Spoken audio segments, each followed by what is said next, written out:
bikansang COVID-19 sa Pilipinas, mataas sa gihapon ang active cases sa bugos nga pungsod. Kag 50,000 na ang mga nagtaliwan bangod sa sini nga virus. Hindi magkumpiyansa. Depensahi ang kaugalingon kag ang imo mahal sa kabuhi. Magpabakuna na batok sa COVID-19. Pahanumdom nagikan sa Bombo Radyo Bacolod. Basta Radyo Bombo!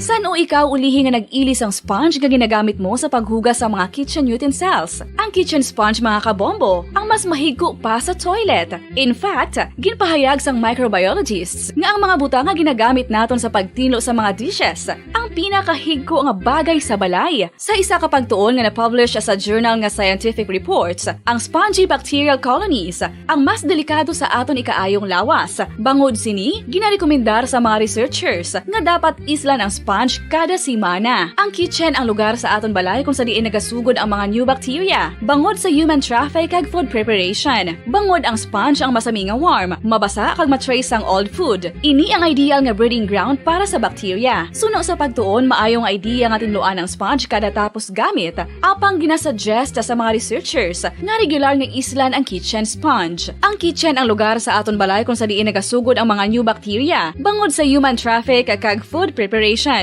Bangod ang sponge ang masami nga warm, mabasa, kag may trace ang old food. Ini ang ideal nga breeding ground sa para sa bacteria. Suno sa pagtuon, maayo nga idea nga tinluan ang sponge kada tapos gamit, apang ginasuggest sa mga researchers nga regular nga islan ang kitchen sponge. Mga kabombo, madamo gid ang pagkaon apang ano bala. Ang dapat himuon kung may matabo sang suspected foodborne illnesses. Kung may matabo nga suspected foodborne illnesses, dapat i-preserve ang mga ebidensya. Kung may bahin sang suspected food nga nabilin, taguon ini. Putson sang maayo kag ibutang sa freezer. Magpabulong sa gilayon. Kung ang sintomas nagapadayon o kung nagalala, gilayon nga magkadto sa doktor agod magpakonsulta. Hindi man magkalipat nga i-report ang insidente sa local health department. Mga pamaagi para mangin matinlo kag safe ang aton mga pagkaon. Ipabilin nga matinlo ang palibot. Isiparar ang hilaw sa naluto ng mga pagkaon. Lutuon sang maayo ang mga pagkaon nga dapat lutuon. Taguon ang mga pagkaon sa safe nga temperature. Depende sa kinahanglan sang klase sang pagkaon. Maggamit sang safe nga tubig kag raw materials.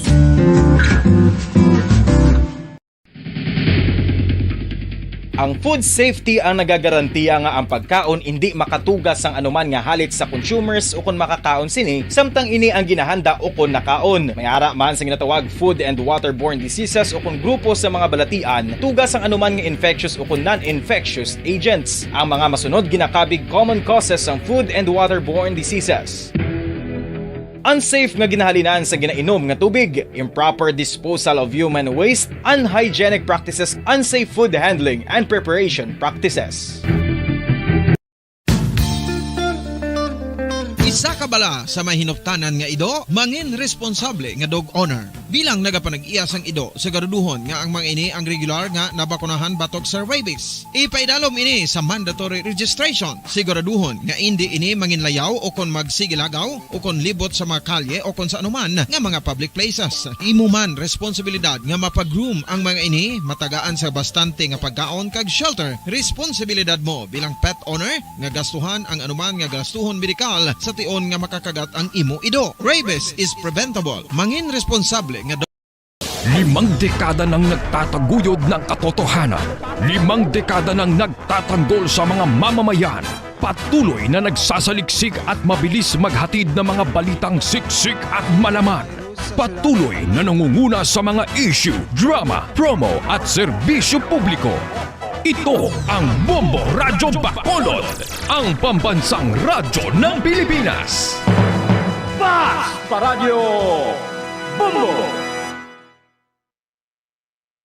Philippine Standard Time, 6 minutos na nakalipas sa takna alas 5 sa hapon. Bombo Radyo Bacolod. #1 Basta Radyo Bombo! Mayong hapon syudad sang Bacolod, kabugusan nga probinsya sa Negros Occidental, bugos nga Pilipinas kag bugos nga kalibutan. Iyari naman ang pagdulong namon sa inyo sa madalalako bag-o. Mainit-init pa nga mga balita diri sa Bomba News and Views Afternoon Edition. Subong nga adlaw Martes sa Petsa 1 sa bulan sang Pebrero 2022. It's Chinese New Year Day, Kong Hei Fa Choi sa aton si makauturan nga mga Filipino-Chinese. Una kita makabombo sa aton si mga headlines. Mga residente nga nagapalauli sa syudad sa Bacolod, gilalauman nga magadamo kasunod sa panibago nga travel protocols. Kaso sang positibo sa Omicron variant sa Bacolod nagdangat na sa 21. Samtang grupo naman sa mga manunudlo sa Bacolod, pabor sa pagpabakuna sa 5 katuig tubtob 11 anyos. Grupo sa mga negosyante nagapanawagan sa gobyerno kung hindi makontrolar ang presyo sang gatong, limitahan ang pagpasaka sang presyo sang pagkaon. Samtang political analyst nagapati nga mas maayo kung pangalanan ni Comlet Commissioner Guanzon ang ginapahayag naga-influensya sa desisyon ni Commissioner Ferolino angon sa disqualification case si President sa aspirant Bongbong Marcos. Pag-selebrasyon Chinese New Year sa Hong Kong, kaangay man sa selebrasyon sa Pilipinas. Aboy ito mga kabombong aton si mga headlines kagkaroon dito na kita sa mga detalye na. Sa ato nagapaunang nga mga balita upod sa inyo sini nga mga tagbalita. Bombo Zaldi Foro II. Kag Bombo Jazz de Jesus Madrigal. Sa ato nagapaunang nga balita, sa detalye sa mga balita, ginalauman ang madamo nga mga residente nga magapauli sa syudad sa Bacolod kadungan naman sang pagpagwa sang bag-o nga travel requirements. Naibaluan nga nagpagwa sang pagsulundan natuloy sa nakasugdan nga travel requirements sa syudad sa Bacolod. Pinaagi sa ginpagwa man nga Executive Order No. 7 Series of 2022 nga mag-umpisa Pebrero 1. Ginpasalamatan ni Bacolod City Mayor Evelio Bing Lunadia nga ginkasugdan ni Negros Occidental Governor Eugenio Jose Bong Lacson nga maging isa na lang ang travel requirements sa syudad kag probinsya bilang sabat sa pangabay sa mga pumuluyo. Inibangod sa kadamuon sang kaso sa COVID-19 sa Metro Manila, hindi na makomply sa mga molecular laboratories ang pagpagwa sang RT-PCR test results sa madali nga tinion na nagresulta agod nga maglapaw na sa 72 oras nga gina-require sa pagbiyahe. Sa interview sang Bombo Radyo Bacolod kay Bacolod City EOC Executive Director Emang, ipahig sini nga ginalauman na nga madamo o kon magdamo ang magapauli sa syudad sang Bacolod bangod barato ang rapid antigen kung ikumpara sa negative result sang RT-PCR test nga nagadangat sa 6,000 ka pesos kung iparush. Madamo naman ang mabuligan nga mga pasero bangod nga madasig magwa ang resulta. Hindi naman ma-stress ang mga pasero bangod madasig na nga magwa ang resulta sa test kag hindi naman ma-cancel ila flight bangod delay ang pagwa sang result. We are expecting yung madamo na ang pasayro, mga biyahe naman kasi it's easier, it's cheaper. Before, kabalo naman ta nga ang RT-PCR test, nagabili na, pinakabarato, nagiguro 3,800. Pero kalabanan na 4,000 and above. Yeah. Galabot na gani. Kung rush, kung magpa-rush ka sa result mo, galabot na 6,000. Ang kabayan sa pagpahayag ni Bacolod City EOC Executive Director M. Ang. Mayara nasang 21 ka-positive cases ang Omicron variant sa syudad sang Bacolod. 8 diri ang mga lalaki samtang 13 naman ang mga babae kung sa diin. 2 ang mga tigulang kag 19 naman ang nagaedad sang 24 tubtob 56 anyos. 3 sa mga ini ang nagikan sa barangay Singkang, 1 ang nagikan sa barangay Granada, 6 ang nagikan sa barangay Villamonte, 4 ang nagikan sa barangay Mansilingan, 1 ang nagikan sa barangay 12, 1 naman ang nagikan sa barangay Mandalagan, 1 ang nagikan sa barangay Vista Alegre, 1 sa barangay Takuling, 2 sa barangay Pahanukoy, kag 1 ang sa barangay Handumanan. Sila ang nagpaidam sa swab test ang Enero 7 tubtob Enero 12. Samtang ang probinsya sa Negros Occidental ang mayara ang wala pa sang na-record, akon mayara na sang na-record nga 6 ka-positive cases ang Omicron variant sang COVID-19. Samtang pabor ang mga manunudlo sa syudad sang Bacolod nga umpisahan na sang pagbakuna sa bahin sa mga kabataan na nagaedad sa 5 tubtob 11 anyos batok sa COVID-19. Sa interview sang Bombo Radyo Bacolod kay Richard Hilange, ang presidente sa Bacolod City Public School Teachers Federation Association, ipagsilinga sila nga mga manunudlo ang wala gid nagapamalabag sa pagpabakuna sa mga kabataan bangod isa ini ka requirement sa Department of Education ug DepEd nga mabakunahan ang mga kabataan sa tion nga mga ini ang magbalik sa face-to-face classes. Sunod diri mayara sa iban nga mga ginikanan nga nagapangduha-duha nga mabakunahan ang ilang mga kabataan bangod sa pilaman ka mga videos nga nalantaw sa mga ini nga nagahatag sang kangawa. Apang nagpaniduga naman ini nga scientifically nga gintun-an ang bakuna kag mas taas ang risgo sa mawala mabakunahan. Sunod diri nahimo naman ang pagpabakuna sa nasabit nga edad sa Europe, sa Estados Unidos kay iban pa nga pungsod kung saan wala man sang hindi maayong epekto nga nagadulot ang bakuna sa mga kabataan. Ginpahayag naman sini nga mapahamtang man ang buot sa mga manunudlo ka mga ginikanan ko ang mga ini ang nabakunahan na kag magapadayon man ang face-to-face classes sa bahin sang mga kabataan. Nagapanawagan naman si Helangre nga magpagabakuna na agud nga makabalik na ang face-to-face classes. So kami ang mga teachers, pabor kami ang i-vaccinate ang 11 years old from 5 years old to 11. Kay nagakuha na kita sa face-to-face classes. So iban nga areas Philippines alert level 1 and 2. So kita kung mag-alert level 1 and 2 kita, most probably ang DepEd mag-require na may face-to-face sa elementary, sa kindergarten. So kinanglanon nga mabaksinate ang mga kabataan kaya mo yun ang isa ka requirements. Ang kabayan sa pagpag ni Richard Helangre, ang presidente sa Bacolod City Public School Teachers Federation Association. Nagapanawagan ng Executive Officer sa Metro Bacolod Chamber of Commerce and Industry o na MBCCI nga kung hindi man makontrolar ang pagsakas ang presyo sang krudo, dapat tinguhaan sang gobyerno nga hindi tuman ang pagsakas ang presyo sang pagkaon. Sa interview sang Bombo Radio Bacolod kay Frank Carbon, ginpaigsining nga kung ang gobyerno ang hindi makontrolar ang pagsakas ang fuel, bangod imported man ini, apang dapat tinguhaan gid sang gobyerno nga hindi magsaka ang presyo sang pagkaon kaya nga isang utan, isda, kag manok. Suno kay Carbon, nagakadapat lang nga reviewhon sa gobyerno ang presyo sa mga pagkaon sa merkado. Agud makita ko nagapabilin pa ini sa sulod sang suggested retail price, apang kon nagsobra na, dapat maghimo sa tika ng gobyerno nga hindi man magtuman ka mataas ang pagsaka sang presyo sang pagkaon. Ginpahayag man ni Carbon nga hindi man sila makapasaka sang sweldo sa mga empleyado nila, mahimo lamang nila ang magbalik sa pagtrabaho ang mga nadulaan sang trabaho. Sunod diri sa tiyon niya magsaka ang presyo sang krudo, magasaka man ang presyo sang tanan nga mga balaklon. Sa makontrol ang pagsaka sang krudo, ilawantan niya pagkontrol sa pagsaka sang pagkaon dani. May ara ta sila mekanismo in-provide na sang gobyerno ta nga ang mga local government units upod sa DTI, DA, at kami mga business group, mapuang siya price coordinating council. Ang kabayan sa pagpahayag ni Frank Carbon, Executive Officer sa Metro Bacolod Chamber of Commerce and Industry. Samtang 200 o 2,900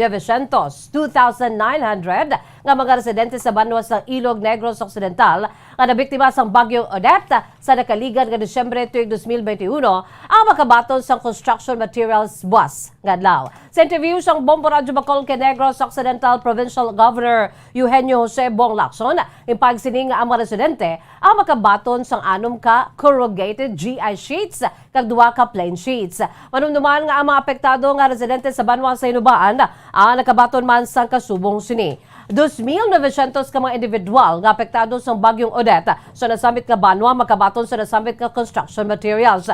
Samtang ang 41 milyones pesos nga nagikan sa national government nga gin-endorse sa probinsya ang hindi pa mahatag bangod wala pa sang guidelines nga nagikan sa national para mapanagtag. Ito naman sa banwa sa Ilog, may 2,900 po sa DCPS na uspit lang sa last week sitwasyon. But in fact, today, ang ating mga truck i-start delivering pakatulong na sila sa Ilog para tomorrow we can start distributing. Ang kabayan sa pagpahayag sang gobernador sa probinsya sa Negros Occidental, Bong Lacson.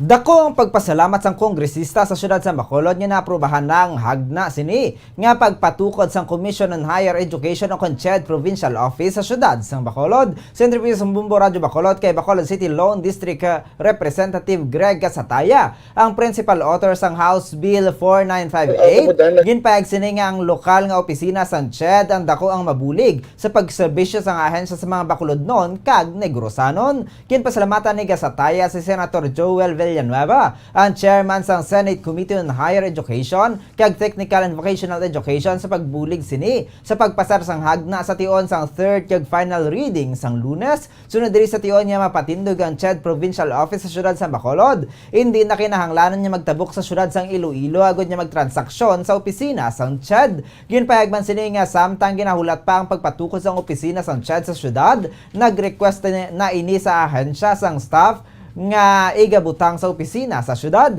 Ginpayag man sa kongresista nga masami nga nagakaaprubahan ang mga hagna nga ginadihon sini bangod nisisidad ini kay ginaathag sa deliberasyon kung ano kaimportante sa mga pumuluyo ang ginaduso nga hagna. Aminado man ini nga humalin pa sang una sini nga termino bilang kongresista. Wala ini nabudlayan sa pagpasar sa mga hagna nga iya ginaduso sa bulig man sang iya mga kaupdanan sa Kongreso kag Senado. Well, after sini Bombodan, mapadala ni kopya sa House today, and then i-enroute na ni siya, meaning ipasaka na ni sa talatapan ni Presidente for his signature, no? Meaning pag-aprobar sa Presidente para ang ining hagna, mangin isa nakalayi, Bombodan. Ang kabans pagpahayag ni Bacolod City Lone District Representative Greg Gasataya.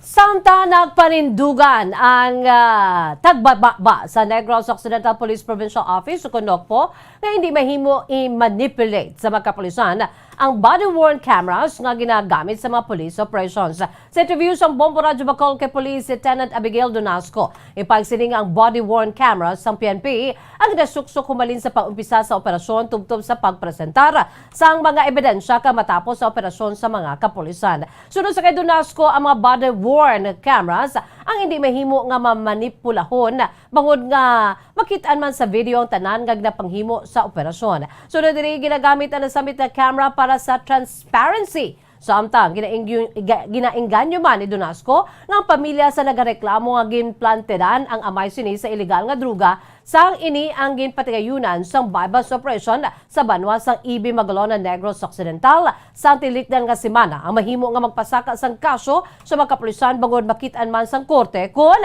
nagabinutig ang mga kapulisan. Naman po natin, ma'am, na ang BWC's no is video po siya.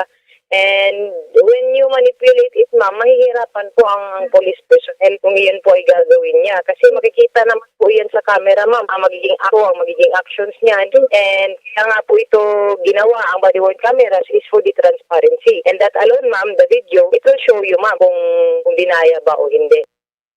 Ang kabayan sa pagpag ni Police Lieutenant Abigail Donasco tagpababa sang Nogpo.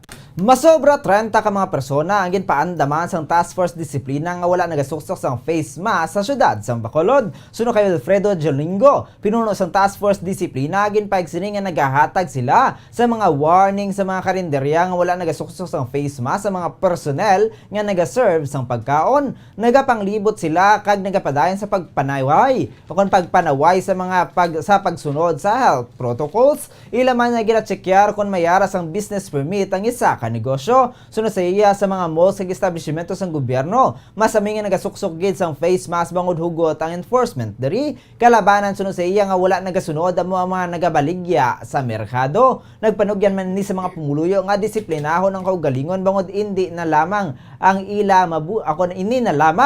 nga mabulig sa gobyerno. Ang matabo kung magsige pinasawa yung ato nga mga pumuluyo, wala gatuman sa health protocol, nakasimple as magsuksok sa mask kag hindi mag-avoid sa crowded places balay kung hindi man necessary ang mga kalatuan na lang magtingwa nga magkadto ka sa damo nga tawo, i-avoid mo na lang na. Ang kabans pagpayag ni Wilfredo Jolingo, pinuno sang task force disiplina. Samtang masobra 100,000 ka pesos nga balor sang kwarta, grocery items, kagkagamitan ang nakuha sang armado nga mga kalakinhan nga nagsulod kang napangawat sa payag-payag nga ginapuy-an sa tigulang nga mag-asawa sa Sitio Kasipsipan sa may barangay Hilamunan, Syudad sang Kabangkalan sa Enero 28 sang siningatuig sang gabi. Nagpa-record sa Kabangkalan City Police Station ang mga biktima nga sanday Angel Ladaneo, 69 anyos, kag Victoria Ladaneo, 58 anyos. Suno sa mag-asawa, 4 ka mga armado nga kalalakinhan ang nagsulod sa ila balay kag nagpang-ukay sa ila sini nga kagamitan. Natigayon nga nagkuha sa maini ang 95,000 pesos nga kwarta upod sa 5,000 pesos ka balor sa grocery items, 2 ka cellphone, gold-plated nga singsing kag relo. Gileon nga nagpalagyon 2 ka mga suspetsado sakay sa 2 ka motorsiklo matapos sa ila sini nga pagpangawat. Ang nakuha nga cash ang nagikan sa ginbaligaan nga baboy sa mag-asawa kag ginpadala sa ila anak nga nagatrabaho sa luwas sang pungsod. Ang kwarta naman na pagagamiton kuntani sa mag-asawa agud nga ipakayo sa ila sinibalay nga ginguba sang bagyong Odette. Padayon pa sa karon ang investigasyon sa mga kapulisan sa nasabit nga pagpangawat agud nga matumod ang mga suspetsado. Samtang ginalantaw sang political analyst nga mas maayo kung ginhingadla na lang ni COMELEC Commissioner Rowena Guanzon ang ginpahag sini nga senador nga nagapugong kay COMELEC Commissioner Aimee Ferolino nga magpagwa sang ponensya sini angot sa disqualification case ni presidential aspirant Ferdinand Bongbong Marcos Jr. Suna sa political analyst sa syudad sang Bacolod. Sa interview sa Bombo Radio Bacolod kay Attorney Joe Max Ortiz, ginpahag sini nga mas maayo kung ginhingadla na lamang ni Commissioner Guanzon ang ginapahayag nga naka-impluwensya kay Commissioner Ferolino sa pagwasang resolusyon angot sa disqualification case ni presidential aspirant Bongbong Marcos para matapos na. Suno kay Ortiz, masadya ang nasambit nga sitwasyon. Bangod wala na nabalaan kung sino ang patihan sang publiko sa duha, ginalantaw man sini nga self-imposed lamang ni Commissioner Guanzon ang deadline nga Enero 17, 2022. Bangod wala man sang commitment kung saan o dapat ipagwa ang resolusyon ni Commissioner Ferolino sa idalom sa pagsulundan sang COMELEC, ginahatagan ang mga inisang 15 kaadlaw sa pagdesisyon sa tagsa ka kaso. Apang sa kaso ni Marcos, hindi ini madali-dali bangod 3 ang kaso sini nga ginapasaka sa COMELEC. Suno kay Ortiz, may punto man si Guanzon nga ginunahan niya na pagwa ang iya nga opinyon samtang wala pa siya ka-retire agud nga ma-record man ini. Suno sa political analyst apisar nga kon maga-retire na si Commissioner Guanzon, mahimo sa gihapon nga madesisyonan sang duha ka mga commissioner ang nabilin nga kaso sang presidential aspirant. Ginatag man sini nga hindi naman kinahanglanon ang boto ni Commissioner Guanzon bangod nagretiro na ini. Sa tion nga mag 1-1 ang boto, mahimo nga may papungkuon nga isa ka commissioner ang COMELEC para sa desisyon sa nasambit nga kaso. Ginalantaw ni Ortiz nga consolidated na nga resolusyon para sa 3 ka kaso sang presidential aspirant. Agud nga sila na lang ang mangin desisyon sang COMELEC and Bank. Sa tion nga mag-file sang motion for reconsideration kung ini ang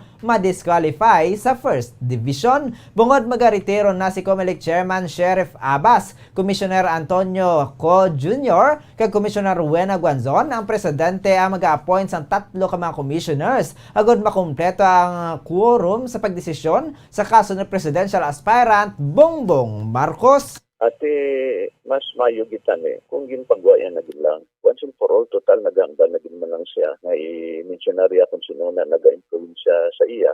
Ina kay siya naging man ng pagwa, dapat ginpagwayan na. Agod nga once and for all, mahibaluan ta kung sino na senador na nag-influence siya. Masadya ini Bomberlin kay hindi ta mabalaan kung sino patihan ta, si Commissioner Guanzon o kung si Commissioner Contilorino. Ang kaban sa pagpayag ni political analyst Attorney Joe Max Ortiz. Samtang sa arong katapusan nga balita liton kita sa Hong Kong, kadungan sang pagselebrar sang Chinese New Year. Gipayag sang overseas Filipino worker kon OFW sa Hong Kong nga nagapadagayon sang party kag naghahanda ang mga pumuluyo sa Hong Kong sa sininga selebrasyon. Sunod sa kay Bombo International Correspondent kasi Rodora Macaya, daw kaangay lamang ang ilan sinipagselebrar sa New Year diri sa Pilipinas kung sa diin nagapanihapon ang mga ini kag daw fiesta ang mga handa. Sunod sa iya, gabi pa lamang sang Enero 31, nagaselebrar na ang mga ini. Samtang tanan nga pagkaon yara sa lamesa kalakip na ang mga dessert kag seafoods, kag ginasaluhan ini kaupo ng pamilya kag mga abyan. Hindi man madula ang radish pudding kag tikoy nga ginapatihan nga nagdala sang swerte. Kung ano ang color of the year, amo man ang color nga ila masami gina-decorate. Mayara man ginabutang sa lamesang mga dulce, nga biloy kag prutas. Family-oriented man ang mga taga Hong Kong kaangay sa mga Filipino. Subong February 1, first day isang ilang Chinese New Year. Pero night before, nag-celebrate na sila. For mag-12 night, nag-celebrate, nag-bisita sa mga family, may dinner, may party-party. Parehas sa aton New Year sa ulog. Amo ito ang kabayan sa pagpahayag ni Bombo International Correspondent Rodora Macaya, direkta sa Hong Kong. Philippine Standard Time, 26 minutos na nakalipas sa takna alas 5 sa hapon. Mga kabombo, mo yato ang mga kaundan sa ato nagapauna nga mga balita diri sa Bombo News and Views Afternoon Edition. Antes kita magtakop ato nanay panumalikan aton si mga headlines, mga residente nga magapauli sa syudad sa Bacolod, ginalauman nga magadamo kasunod sa panibago nga travel protocols. Kaso sang positibo sa Omicron variant sa Bacolod nagdangat na sa 21. Samtang grupo naman sa mga manunudo sa Bacolod pabor sa pagpabakuna sa 5-11 anyos. Grupo sa mga negosyante nagapanawagan sa gobyerno nga kung hindi makontrolar ang presyo sang gatong, limitahan ang pagsakas ang presyo sang pagkaon. Samtang political analyst nagapati nga mas maayo kon ginpangalanan ni Comelec Commissioner Guanzon ang ginpahayag nga nagaimpluwensya sa desisyon ni Commissioner Ferolino ango sa disqualification case ni Presidential Aspirant Bongbong Marcos. Pagselebra sa Chinese New Year sa Hong Kong, kaangay man sa selebrasyon sa Pilipinas. Amo ito mga kabombo ang pagdulong namon sa inyo sa madalalag ko bag-o. Mainit-init pa ang mga balita dari sa Bombo News and Views Afternoon Edition. Subong adlaw Martes, Petsa 1 sa bulan sang Pebrero 2022 and today is Chinese New Year. Kong Hei Fachoy! By the way, standby na kamo sa masunod nga programang Bombo Reports Afternoon Edition po naman sa kay Bombo Dennis Rubica. Kag sa gihapon, ini ang inyong mga tagbalita. Bombo Zaldi Foro II Kag Bombo Jazz de Jesus Madrigal para sa pambansang radyo ng Pilipinas, consistent overall, number 1 sa Bacolod, Basta Radyo Bombo! Sabay naman sa aton siningan news analysis, agin padala sa aton maukod nga tagpalamati aton siningan news analysis may tigulo, bunga sang pamulitika. Gusto ko man kuntani nga pabulag-bulagan ang aton karon nga kaimtangan apang mabutang man sa katalagman ang mangin buwas damlag sa mga kabataan. Ang nagligad nga tuig aton man gid nga nalampuasan apang sa karon kita naman ang magapangatubang sang panibag-o nga sahi sang dilubyo nga kun kaysa ginapasapayan sang gobyerno. Sa liwat nga nagasaka naman ang kaso na nungod sa wala na gin-istrikto sunuman kuno sa mando sang gobyerno kag sa diktaman sa mga dalagko nga naganegosyo. Masanag pa sa adlaw ang ila ginahimo nga kita ginahimo nila nga daw tando-tando. Masunod kita sa ila sala nga mando para lang nga sila makalikom sang pundo. Ekonomiya kuno ang nangin apektado tungod sa paghina sang pila ka negosyo. Madamo man ang nawad-an sang trabaho, pero paano matapos ang aton nga pagsakripisyo? Ini ang bunga sang pagpamulitika. Gusto lang nila ang makapamintaha sa sitwasyon nga makatag sang pabor sa ila, apang ang mga tawo wala na nila pag-ulikda. Ang ini pangunahuna pananaawan ng ipadala ni Jeffrey Pilayo sang Libertad Extension, Bacolod City.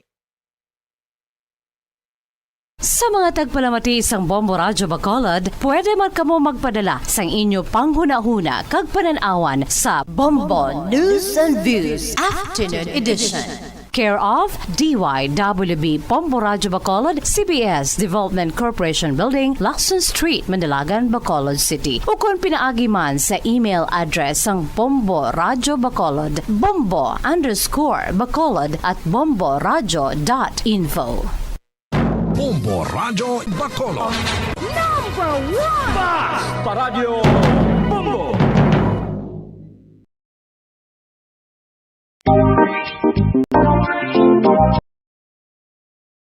Greetings to the Filipino-Chinese community on the occasion of Chinese New Year. May the amity among Filipinos and Chinese be strengthened further, and I wish for a joyful, safe, peaceful, and prosperous Chinese New Year celebration in the days and months to come. Gong Xi Fa Chai, Kyong Hee Huat Chai, Happy New Year.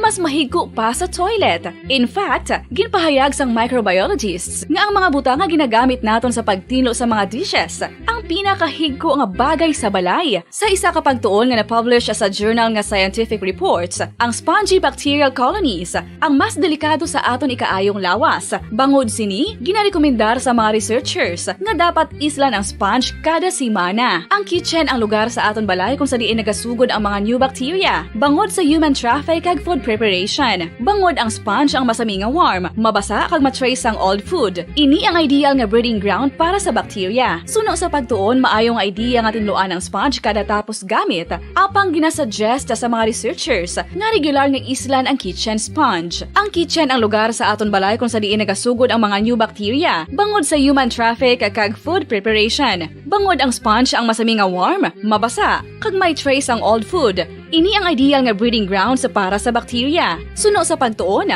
maayong idea nga tinluan ang sponge kada tapos gamit, apang ginasuggest sa mga researchers nga regular nga islan ang kitchen sponge. Mga kabombo, madamo gid ang pagkaon apang ano bala ang dapat himuon kung may matabo sang suspected foodborne illnesses. Kung may matabo nga suspected foodborne illnesses, dapat i-preserve ang mga ebidensya. Kung may bahin sang suspected food nga nabilin, taguon ini. Putson sang maayo kag ibutang sa freezer. Magpabulong sa gilayon. Kung ang sintomas nagapadayon o kung nagalala, gilayon nga magkadto sa doktor agod magpakonsulta. Hindi man magkalipat nga i-report ang insidente sa local health department. Mga pamaagi para mangin matinlo kag safe ang aton mga pagkaon. Ipabilin nga matinlo ang palibot. Isiparar ang hilaw sa naluto ng mga pagkaon. Lutuon sang maayo ang mga pagkaon nga dapat lutuon. Taguon ang mga pagkaon sa safe nga temperature. Depende sa kinahanglan sang klase sang pagkaon. Maggamit sang safe nga tubig kag raw materials.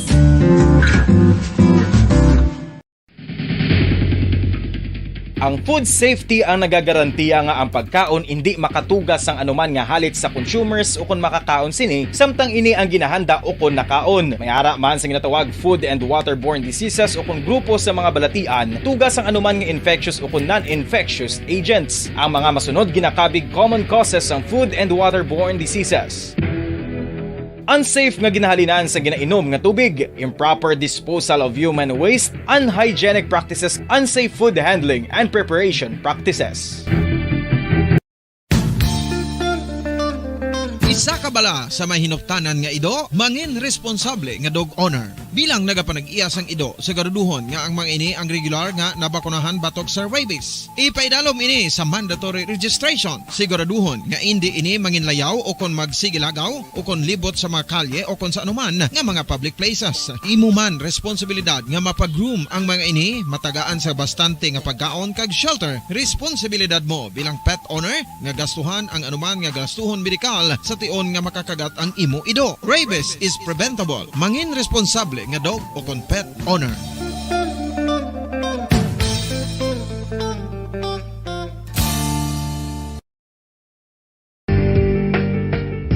Kinahanglan mo bala nga mag-recharge? Hindi mo na kinahanglan nga magsalig pa sa caffeine. Bangod, ang pag-power nap ang makapaboost sang memorya, cognitive skills, creativity, kag energy level. Ang power nap o kon cat nap ang pagtulog sang malipot nga oras kag may tinutuyo nga i-revitalize ang isa ka persona. Masami ini nga nagadugay sang 15 to 20 ka minutos ginahimo kon udto o kon hapon. Santo sa pagtuon, mas mangin alerto ang isa ka persona kon maka-power nap ini. Nagapabuhin man ini sang stress kag nagapa-improve sang cognitive functioning. Isa ini ka pamaagi agud nga ma-refresh ang utok sang tawo kon ginakapoy. Magluwas diri, nagapanubo man ini sa risgo sang heart disease.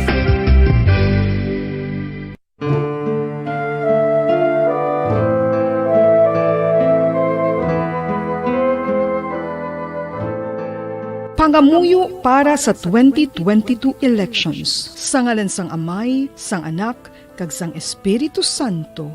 Amen. O Diyos nga amon Amay, sa amon paghandom para sa maabot nga 2022 elections, nagasalig kami sa imo saad nga ipadala mo sa amon ang mga lideres nga nagatuman sang imo mga sugo kag may kinaugali nga nasanto sa imo tagi pusoon kag espiritu. Ginoong Jesus, hatagi sang inspirasyon ang tanan nga nagahandom nga magpungko sa pwesto, agud sila mangin leader kag alagad nga magabutang sang kaayuhan sang kadaman, ilabi na ang mga kubos, mga maluya, kag mga ginapigos, labaw sang sa ila personal nga interes. Tagdumala nga alagad nga nagahandom sa matudtod nga pag-alagad, kag indi nga sila ang pag-aalagaran. Tagdumala nga alagad nga may integridad, kag kaluoy para sa tanan. Ubalaan nga Espiritu Santo, sanagi ang amon mga huna-huna kag kasing-kasing, agud amon makita sang maathag ang mga kinahanglanon sang amon katawhan, ang mga promesa sang mga kandidato, kag ang ila ikasarang sa pagtuman sini tanan. Nga kami magpili sang husto nga lider, nga matuod nga magadumala kag mag-alagad, lider nga nagatuman sang imo sugo kag may kinaugali nga nasanto sa imo tagi pusoon kag espiritu, lider nga magahiusa kag magagiya sa amon sa pagpatigayon sang kayuhan sang tanan kag para sa imo bug-os nga kahimayaan. Amay, Anak, kag Espiritu Santo, ikaw ang Diyos sang kabuhi kag paghigugma, ang Ginoo sang tanan nga panahon, mag-upod ka unta sa amon sa sining Nagtataguyod ng katotohanan. 5 dekada nang nagtatanggol sa mga mamamayan. Patuloy na nagsasaliksik at mabilis maghatid ng mga balitang siksik at malaman. Patuloy na nangunguna sa mga issue, drama, promo at serbisyo publiko. Ito ang Bombo Radyo Bacolod, ang pambansang radyo ng Pilipinas. Fast Paradyo Bombo! Bombo Radyo Bacolod. Number 1! Fast Paradyo Bombo! Oras ang Bombo Radyo Bacolod ng Philippine Standard Time, 38 minutos sa kaligid stock na alas 5 sa hapon. Welcome kami sa pagpalagad sa Palatuntunan Bombo Report sa afternoon edition, pang Martes edisyon sa iyo Palatuntunan, unang adlaw sa bulan sang Pebrero. Bulan sang pahigugmay, kaduha nga bulan sang tuig 2022, kong Hefatsoy sa ato sa mga brothers and sisters, mga Chinese brothers and sisters naton nga nagsibrakaron sa ilas niya nga New Year. Kamusta na ka mga utod naton, mga tagpalamati aton mga kabombo naton sa kabusan nga 61 kung makabarangay sa syudad sa Bacolod, mga suki naton sa mga bando ka syudad sa kabusan sang aton sini nga probinsya. Welcome ta aton sini makatutok na karon live sa aton sa FB channel, ang aton nga mga ra sa aton YouTube, mga taga Negros, taga Bacolod, di mga bayan sa Pilipinas, di mga bayan sa kalibutan, makita na nila ato pagpalagad sini nga po sa Palatuntunan Bombo Report sa afternoon edition. Mga masako-sako na to nga driver sila nga po sa peka wala karon sa nga trabaho, bangod sa nga special non-working holiday, celebration sa Chinese New Year, pati may pilapakita ka mo turan nga travel sila matilion, mga manabligi aton sa mga merkado. Ikamos na bintanay subong nga Martes. Welcome pagpalagad siya Palatuntunan Bombo Report sa afternoon edition ko po sa tagsa diri kahapon. Bombo Dennis Rubica. No, mga balita ang aton gaan pagdamod siling hapon. Sa aton si maragapaunang mga balita lokal, syudad sa Bacolod kag Negros Oriental, may ara na sang kaso sang Omicron variant sang COVID-19.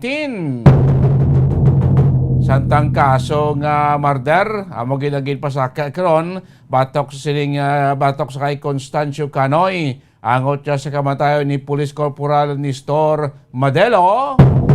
Ayas ni Bangkay ginbili dito iya sa may banwasa ginigaran.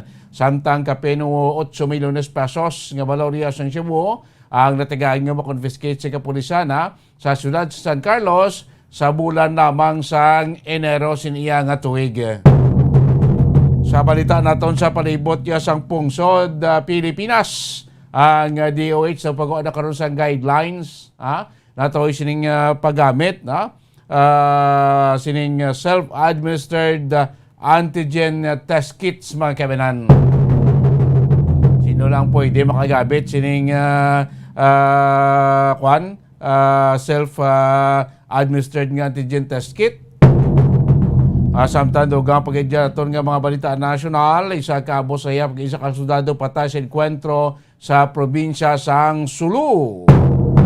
Kag sa balita gikan sa lawas mga kabinan, pamilya sang US Embassy staff dito sa Belarus, ginmanduan ko rin sa US State Department nga magbiya, samtang nga nagainit ang tensyon sa lauman nga pagsalakay sang Russia dito sa pungsod Ukraine. Sa mga balita ito ni May balita ito nga patapos sila nga po palagad siya Tuturan Bombo report sa afternoon edition. 43 minutos na ang nakalabay sa takna nga alas 5 sa hapon. This time ko ang report ibo mula ni Sil Minardo, ining pagkonfirmar karon sa hepe sa Nigaran PNP nga ti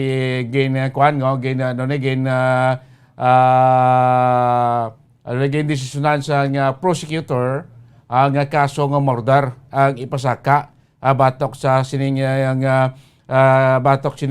force multiplier nga si Constancio Canoy tong upod ni Police Corporal Nestor Madelo nga nasapuan niya sa bangkay dito sa may Banwas ni Nigaran matapos ginilgar ni Canoy nga sila kuno ang na-aksidente. Mga kabinan, rason iya nga ti doon nagsalas-salas konti may mga tsuri kag mga investigasyon magitan ato sila nga makapulisan kung nga ati diri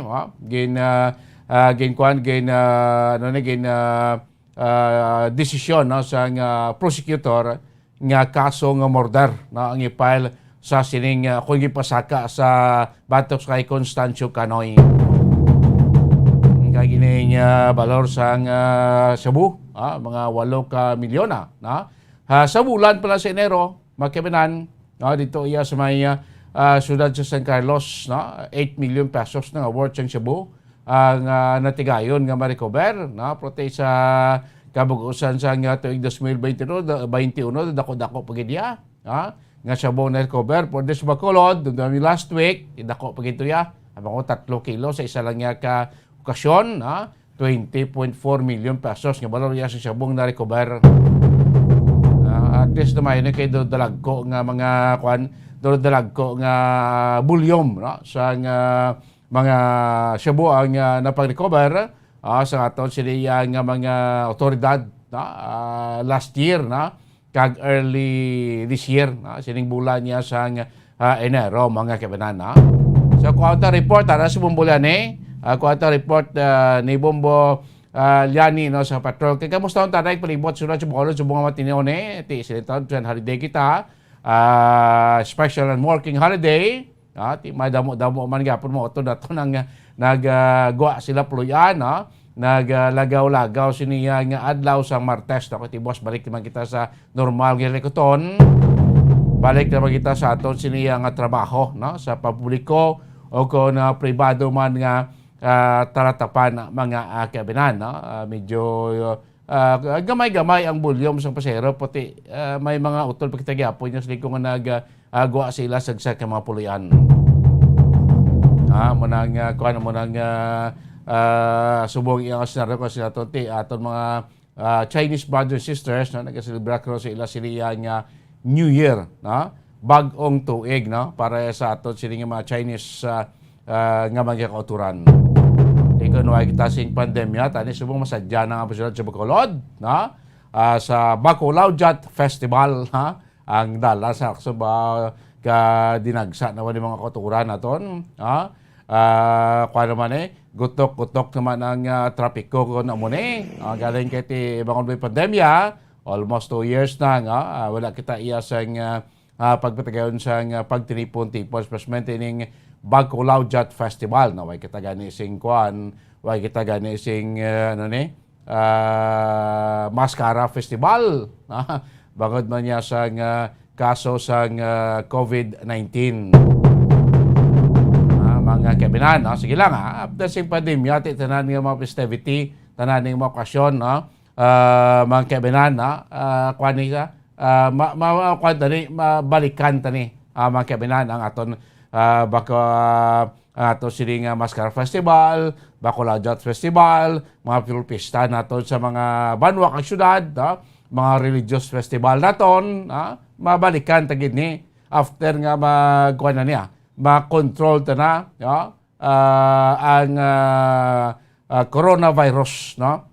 Sa aton siniyang palibot ng kabilan, no? Kaya halos na taranti, si Pablo sing kaangay sining mga okasyon, sa bagay, dako di tani nga kuhan mo, dako ni nga ganar sa ekonomiya sa syudad sa Bacolod, kung may mga kaangay sining mga kabilan, galing kita siya may pandemya, palantanay olo obserbar lang kita gamay sa sining mga okasyon pati hindi kita makadugok dabo nga tawo mga kabinan. So sa Peklinya report ni Bombo Liani Silminardos Patrol, sitwasyon sa syudad sa Bacolod kag mga balita ay madulong na sininga po palagay siya Dr. Bombo Reports Afternoon Edition. Bombo Liani sa Patrol, mayong hapon, Kevin.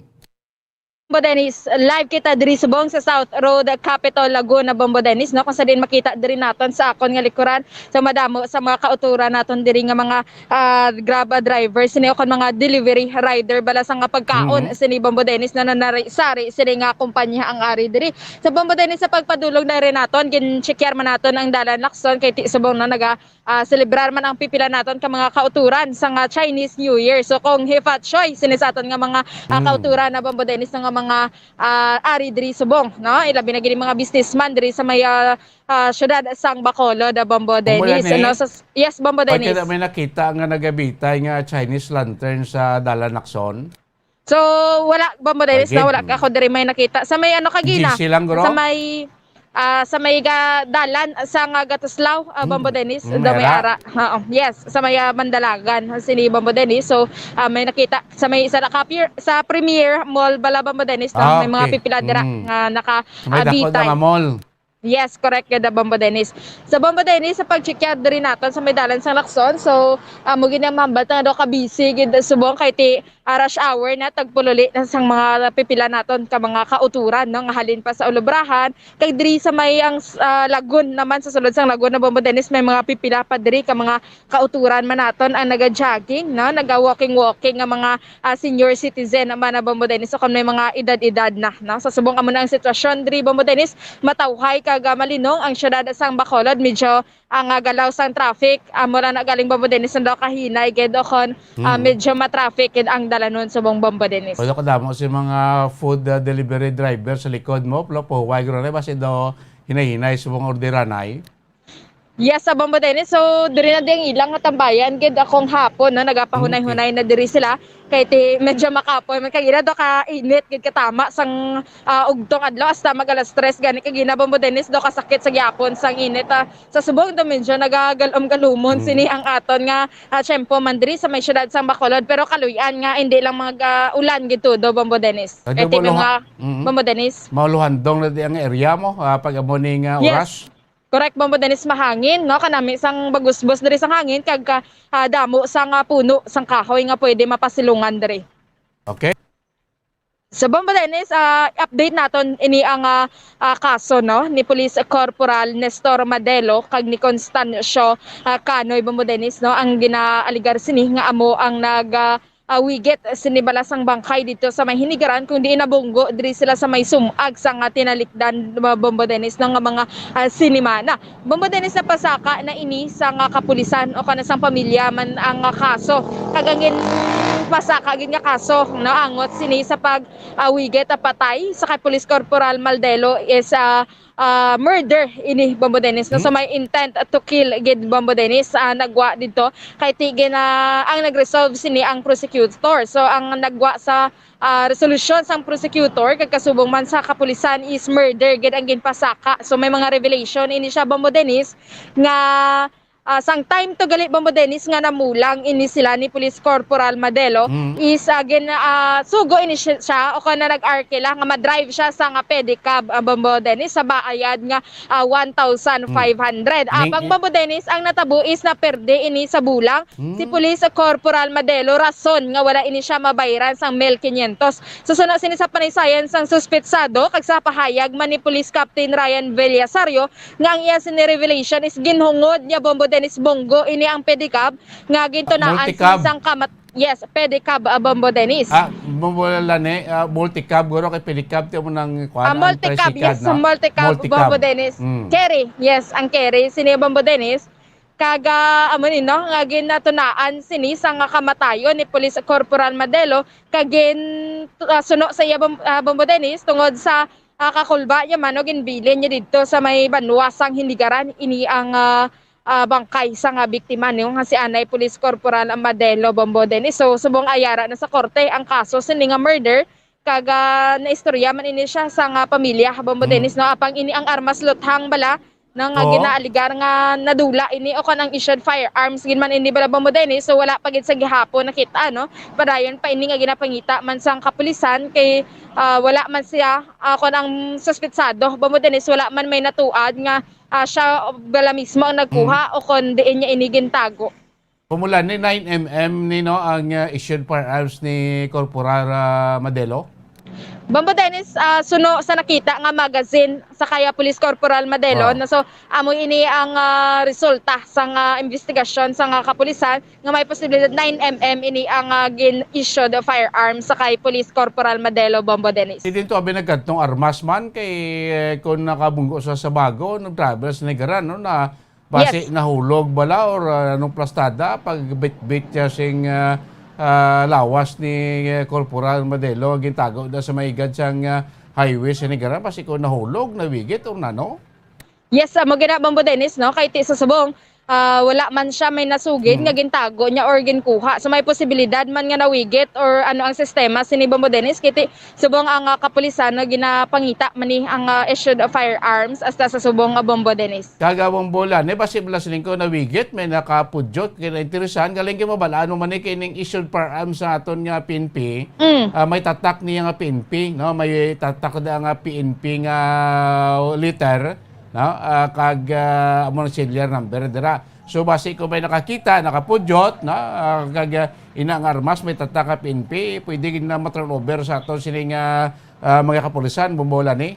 Yes, correct. Tama gina Bombo Dennis no kay ti hindi man to nila dali-dali gid magamit kay ang magazine sa tuya Bombo Dennis amo lang to ang na-recover na sa nga kapulisan sa area to Bombo Dennis pero ini ang issued firearms na ginaaligar issued firearms sa Bombo Dennis. So wala pa gid sa gihapon makita pero subong Bombo Dennis no amuan na ang aton nga update nga napasaka na ini sa korte ang kaso nga murder gid. So may intention to kill gid ini o kana intentionally kill gid ang ginubra sini sa nga suspetsado sa biktima Bombo Dennis. Kay ti tod kun base nag-away sila bla samtang ginasukot siya ni Kanoy no kag base nag-init ulo to kag hinugod siya galing kay ti kita iguro nga na seriously wounded ini si Kanoy mo to nagpanik na sa balo ko ni muo niya mo to binigit ito ya sa kwan dito dinlay pa sa unahan sinigaran pa. Yes, maganda Bombo Dennis no so may mga kadamo lang sang instances o na mga posibilidad nga pwede sini matabo Bombo Dennis no sa subong amo lang na ang aton nga update gid Bombo Dennis napasaka na ang kaso kaga padayon sa gihapon sini ang investigation man hanungod kung diin ni nagkadto man ang armas kag ginatan-aw pa ang iban man nga anggulo Bombo Dennis. Yes, so Bombo Dennis pamatian bala naton ang dugang pagin nga pahayag ni Police Captain Ryan Villasario. Kamusta sir ang sa kaso bala sir ni Kanoy sir? Kamusta ang prosecutor solution? Ano gid ang ginpasaka nga kaso sir? Ang na kaso na ginato na ma'am is murder ang aton gina-file nga case and then affirmance ang aton na prosecutor nga murder ang case na aton nga gina-file against kay Kanoy. Yes, so pero sir napasaka na gini ang kaso sir? Yes, ma'am. Naara na sa court, ma'am. So, sir, sa bahin, sir ni Kanoy, kag sa pamilya, sang victim, sir, nakaistoryahan na man sila, sir? Yes ma'am, nakaistoryahanay naman na sila kay ang nakalid na ton ng mga pamilya manggid kay halin sila dito sa pamilya man ni Madilo sa Bago City. Oo.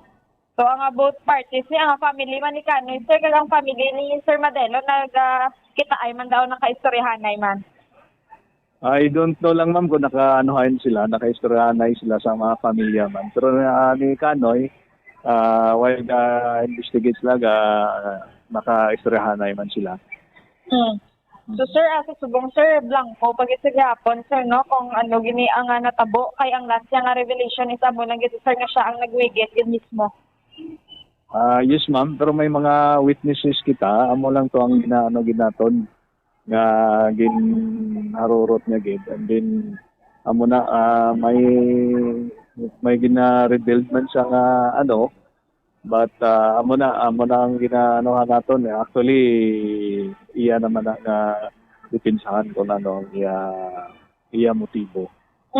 Oo, pero may naanuhan kami nga actually si Kanoy ginhired na siya ni Madilo for sang iya multicab.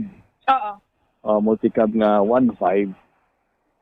So galing kay napirde sila sa sa bulang, wala nakabayad si Madilo. Oo, that's why posible dira ang ang ugat sang iya intent to kill. Bali ang iya kakig dito niya na sang wala siya ginbayaran ni Madilo. So sir, ang armas hang sir nga wala gyapon sir na recover.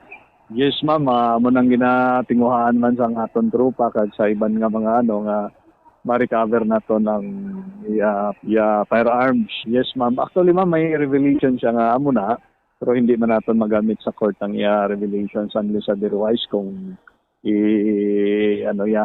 turn into affidavit and then subscribed by sa aton na ini abogado. Oo.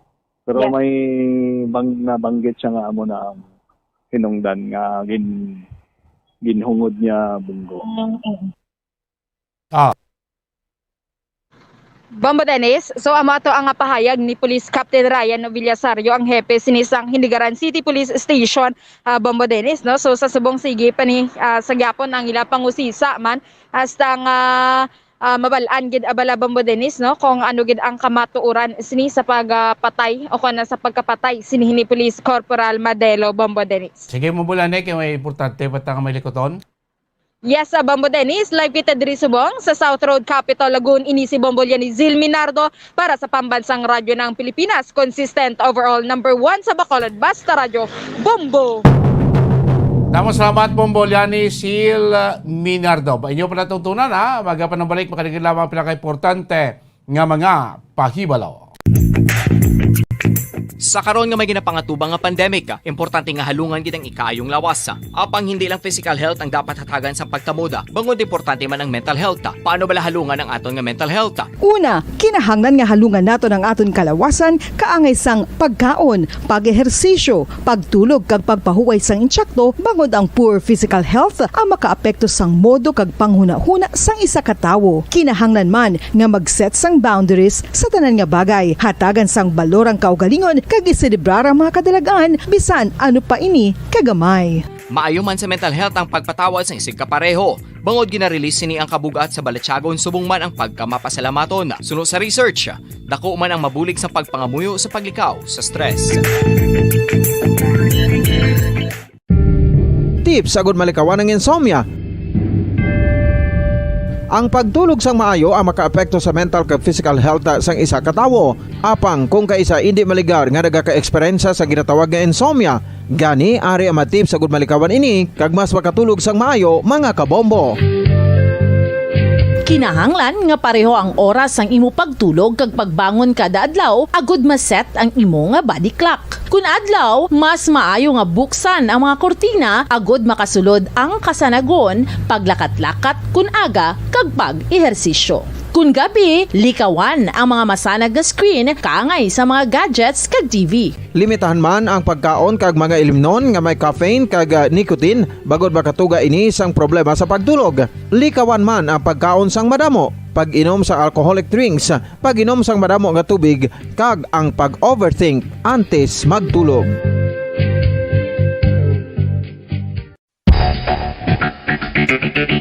Ang husto nga paggamit sang earphones o kon headphones. Kalabanan sa karon, ilabi na sa mga pamatanon ang masami nga nagagamit sang earphones o kon headphones sa tion sang nagausar sang gadgets. Apang, ano bala kalaw?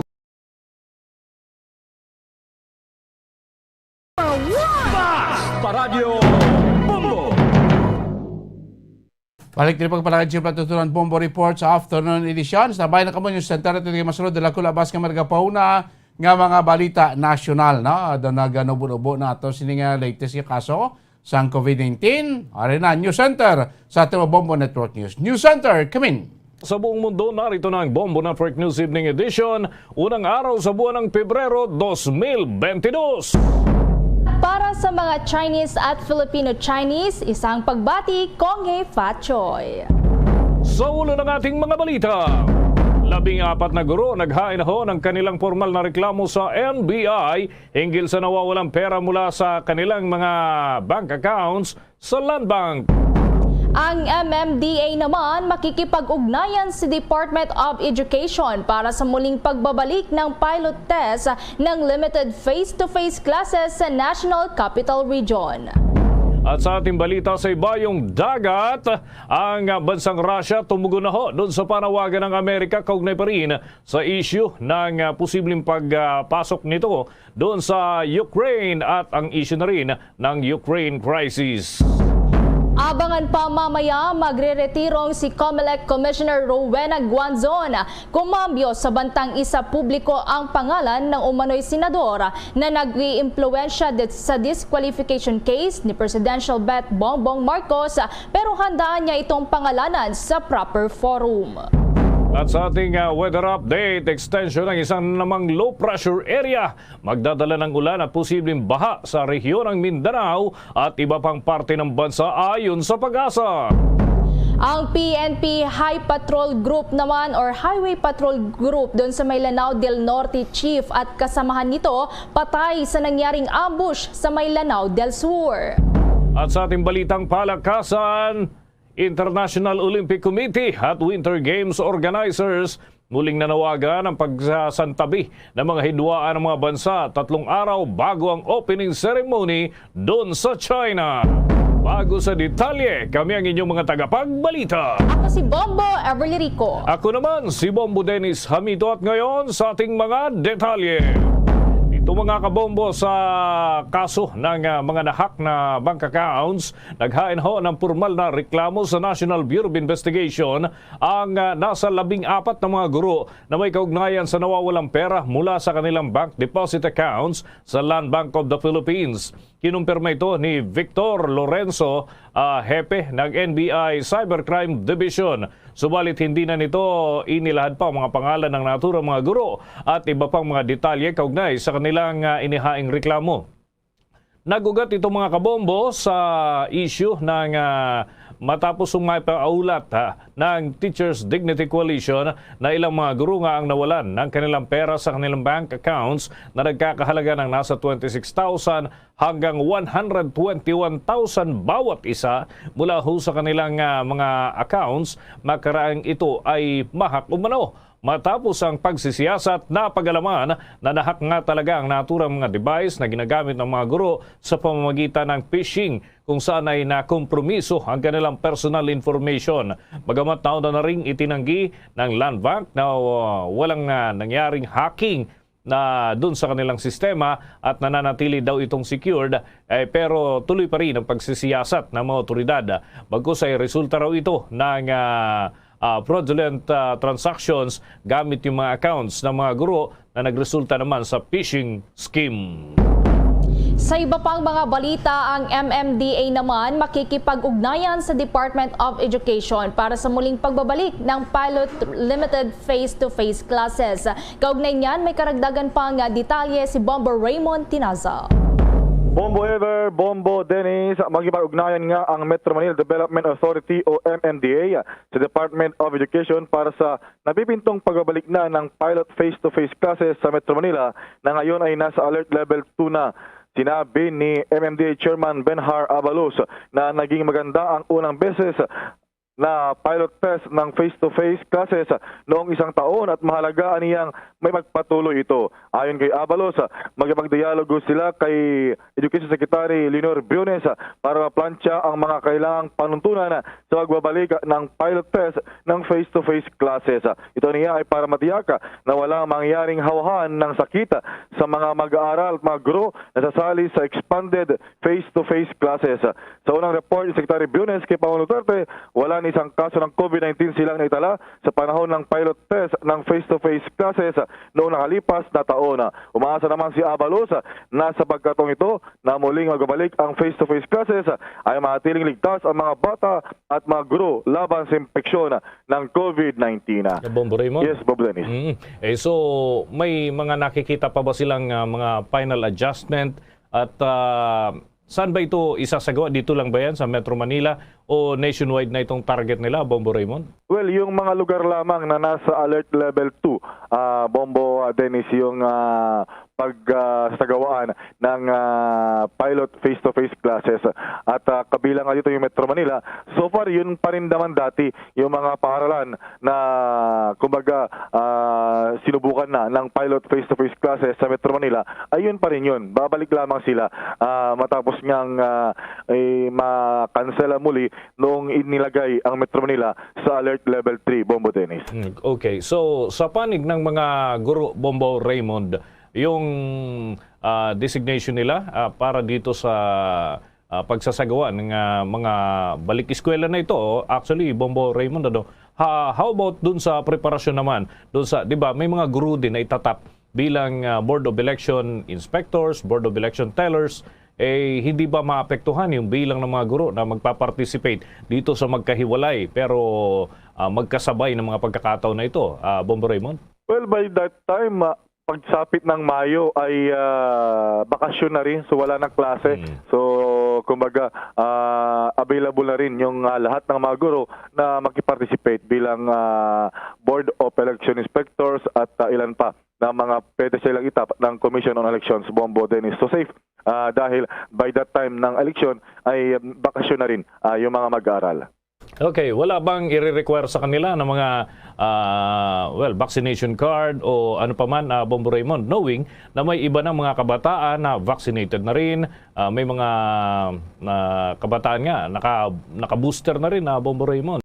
So, anong requirements para dito sa mga saklaw ng face-to-face learning na ito, Bombo Raymond? Well, yung mga guro ay dapat bakunado. So, parang yung mga guro rin na nakisali sa face-to-face classes noong last year ay sila rin yung magbabalik lamang sila, Bombo Dennis. So far, wala namang malinaw pa na order na bawal yung mga hindi bakunado na mga guro. Pero so far, sa report ng DepEd, lahat naman ng mga nakisali ay bakunado na, Bombo Dennis. Okay, so final point na lamang, Bombo Raymond, hindi ba nagkaroon ng schedule ang Pangulo para sa kanyang panibagong ulat sa bayan, knowing na ngayon ay pumasok na tayo sa buwan ng Pebrero, Bombo Raymond? Well, so far, nag-aabang tayo dahil hindi natuloy kagabi yung kanyang Talk to the People. So far sa ngayon ay nag-aabang tayo kung merong mangyayari. Wala pang final advice kung meron. Nagtatanong pa tayo sa mga opisyal, mga miyembro ng IATF ay na usually ay kasali sa pagpupulong, Bombo Dennis. Sige, maraming salamat, Bombo Raymond. Para sa Bombo Network News, Bombo Raymond Tinazo nagulat para sa pambansang radyo ng Pilipinas, Basta Radyo, Bombo! Kinakailangan marinig ang boses ng mga manggagawa. Kailangan mabuo ang kapangyarihan dahil ang gobyernong ito ay atin. Ang bukas ay kailangan natin ang leader ng tama ay paglalaban at ang mali ay lalaban. Hangad kong ibalik ang mapagkaisang paglilingkod ng magbubuklod sa ating bansa. I do not run in promises. I run on sa ating pamahalaan na patuloy na nagsasamantala at nagnanakaw sa kaban ng bayan. Malapit na kayong magsama-sama. Ipaglalaban ko kayo hanggang dulo. Itataya ko ang lahat. Ibubuhos ko ang lahat na kayang ibuhos. Haharapin na ang tanong at isyu ng bayan. Ilalahad ang kani-kanilang plataporma at programa para sa taong bayan. Sama-sama nating kilatisin ang mga kandidatong tumatakbo sa pagkapangulo. Inimbitahan ang 6 sa kanila. Sino nga ba ang karapat-dapat na mamuno sa bansa?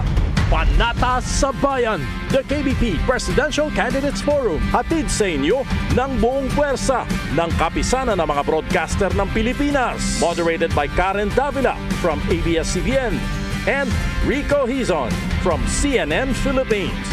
At mga panelists na magtatanong at bubusisi sa ating mga kandidato mula sa iba-ibang broadcast at digital news networks. Bombo Elmar mula sa Bombo Radio Philippines. Robbie Alampay mula sa One News. Dan Andrew Cura mula sa Far East Broadcasting Company. At Ed Lingao mula sa TV5. Makakasama rin natin ang iba-ibang miyembro ng kapisanan ng mga broadcaster ng Pilipinas mula Luzon, Visayas at Mindanao. Panatas sa Bayan, the KBP Presidential Candidates Forum. Ngayong February 4, alas 9 ng umaga. Mapapanood sa mahigit 300 estasyon ng radyo at telebisyon. Ang Panatas sa Bayan, the Presidential Candidates Forum, ay hatid sa inyo ng Bombo Radio, Star FM at KBP. Sa ating pagpapatuloy, todo pasalamat si COMELEC Commissioner Rowena Guanzon sa inaani umanong suporta ng kanyang panig dahil sa pagsasalita ukol sa ilang usapin sa loob ng komisyon. Matatandaan na ilan sa mga ito ay ang sinabi niyang pressure mula sa kilalang politiko para daw impluwensyahan ang kanilang mga desisyon doon sa hinahawakang kaso sa COMELEC. Nalantad rin ang banggaan ng ilang poll commissioners dahil naman sa magkakaibang pananaw sa proseso at takbo ng naturang mga kaso. Ngayong araw, ilang militanteng grupo ang nagdaos pa ng kilos protesta sa harapan ng COMELEC main office dyan sa Intramuros, lungsod ng Maynila. Sa kanyang social media account, ibinahagi pa ito ng COMELEC commissioner ang larawan ng mga pagkilos bilang suporta sa kanya. Bombo International News. Update naman ng Russia, tumugon na sa panawagan ng Amerika kaugnay pa rin sa nangyayaring krisis sa may Ukraine. Kaugnay niyan, may balita si Bombo Jane Buna. Nakatanggap ang Estados Unidos ng sulat mula sa Moscow pagkatapos nitong magpadala ng written answers kasunod na mga face-to-face meetings sa patuloy na krisis sa Ukraine. Ito ngayon ang pinakabagong development sa patuloy na diplomatic campaign na naglalayong hadlangan ang umano'y pang-aatake ng Russia sa Ukraine. Ang tugon ng Moscow ay dumating ilang araw pagkatapos na isumite ng Washington ang sarili nito mga dokumento at bagong isang nakaplanong phone call sa pagitan ni US Secretary of State Antony Blinken at Russian Foreign Minister Sergei Lavrov. Mismo ang senior State Department official at State Department spokesperson ang nagkumpirma na nakatanggap sila ng written follow-up mula sa Russia. Iginit naman ng spokesperson na nananatili silang ganap na nakatuon sa pag-uusap upang matugunan ang mga isyong ito at patuloy na sasangguni sa kanilang mga allies at partners kabilang ang Ukraine. Kung maalala, inakusahan ng Russia ang Washington ng hysteria kaugnay sa nangyaring krisis sa Ukraine border habang nagbabala ang US Ambassador sa United Nations na magiging kasuklam-suklam ang mga kahinatnan kung ang Russia ay gagawa ng pang-aatake. Para sa Bombo Network News, ito si Bombo Jane Buna, nag-ulat para sa Pambansang Radyo ng Pilipinas, Basta Radio. Bombo! Oras natin sa buong kapuluan, 13 minuto na makalipas ang ika-6 ng gabi. Tuloy pa tayo sa ating mga balita. Yung magre-retiro ho na si Commissioner Guanzon ay kumambyo raw doon sa bantang isa sa publiko yung pangalan ng senador na nag-iimpluwensya doon sa disqualification case para sa isang presidential bet. Alamin natin ang follow-up report ni Bombo Gerald Ulip. Nakahanda raw Bombo Dennis, Bombo Everly si Commissioner of Elections sa Commissioner Rowena Guanzon sakaling ipatawag siya ng Senado dahil sa pagdawit nito sa isang senadora na umaray na sa likod ng pagkakadelay ng paglalabas ng resolusyon ni Commissioner Amy Ferolino sa disqualification case na inihain laban sa kandidatura ni dating Senator Bongbong Marcos na tumatakbo sa pagkapangulo sa May 9 elections. Una rito, sinabi nga ni Guanzon kahapon na ilalabas niya itong pangalan ng senador na umano'y nakikialam kaya't hindi pa naisusulat ni Ferolino ang desisyon sa naturang kaso. Pero kumampios naman si Guanzon at papangalanan na lamang niya ang naturang senador dito daw sa proper forum.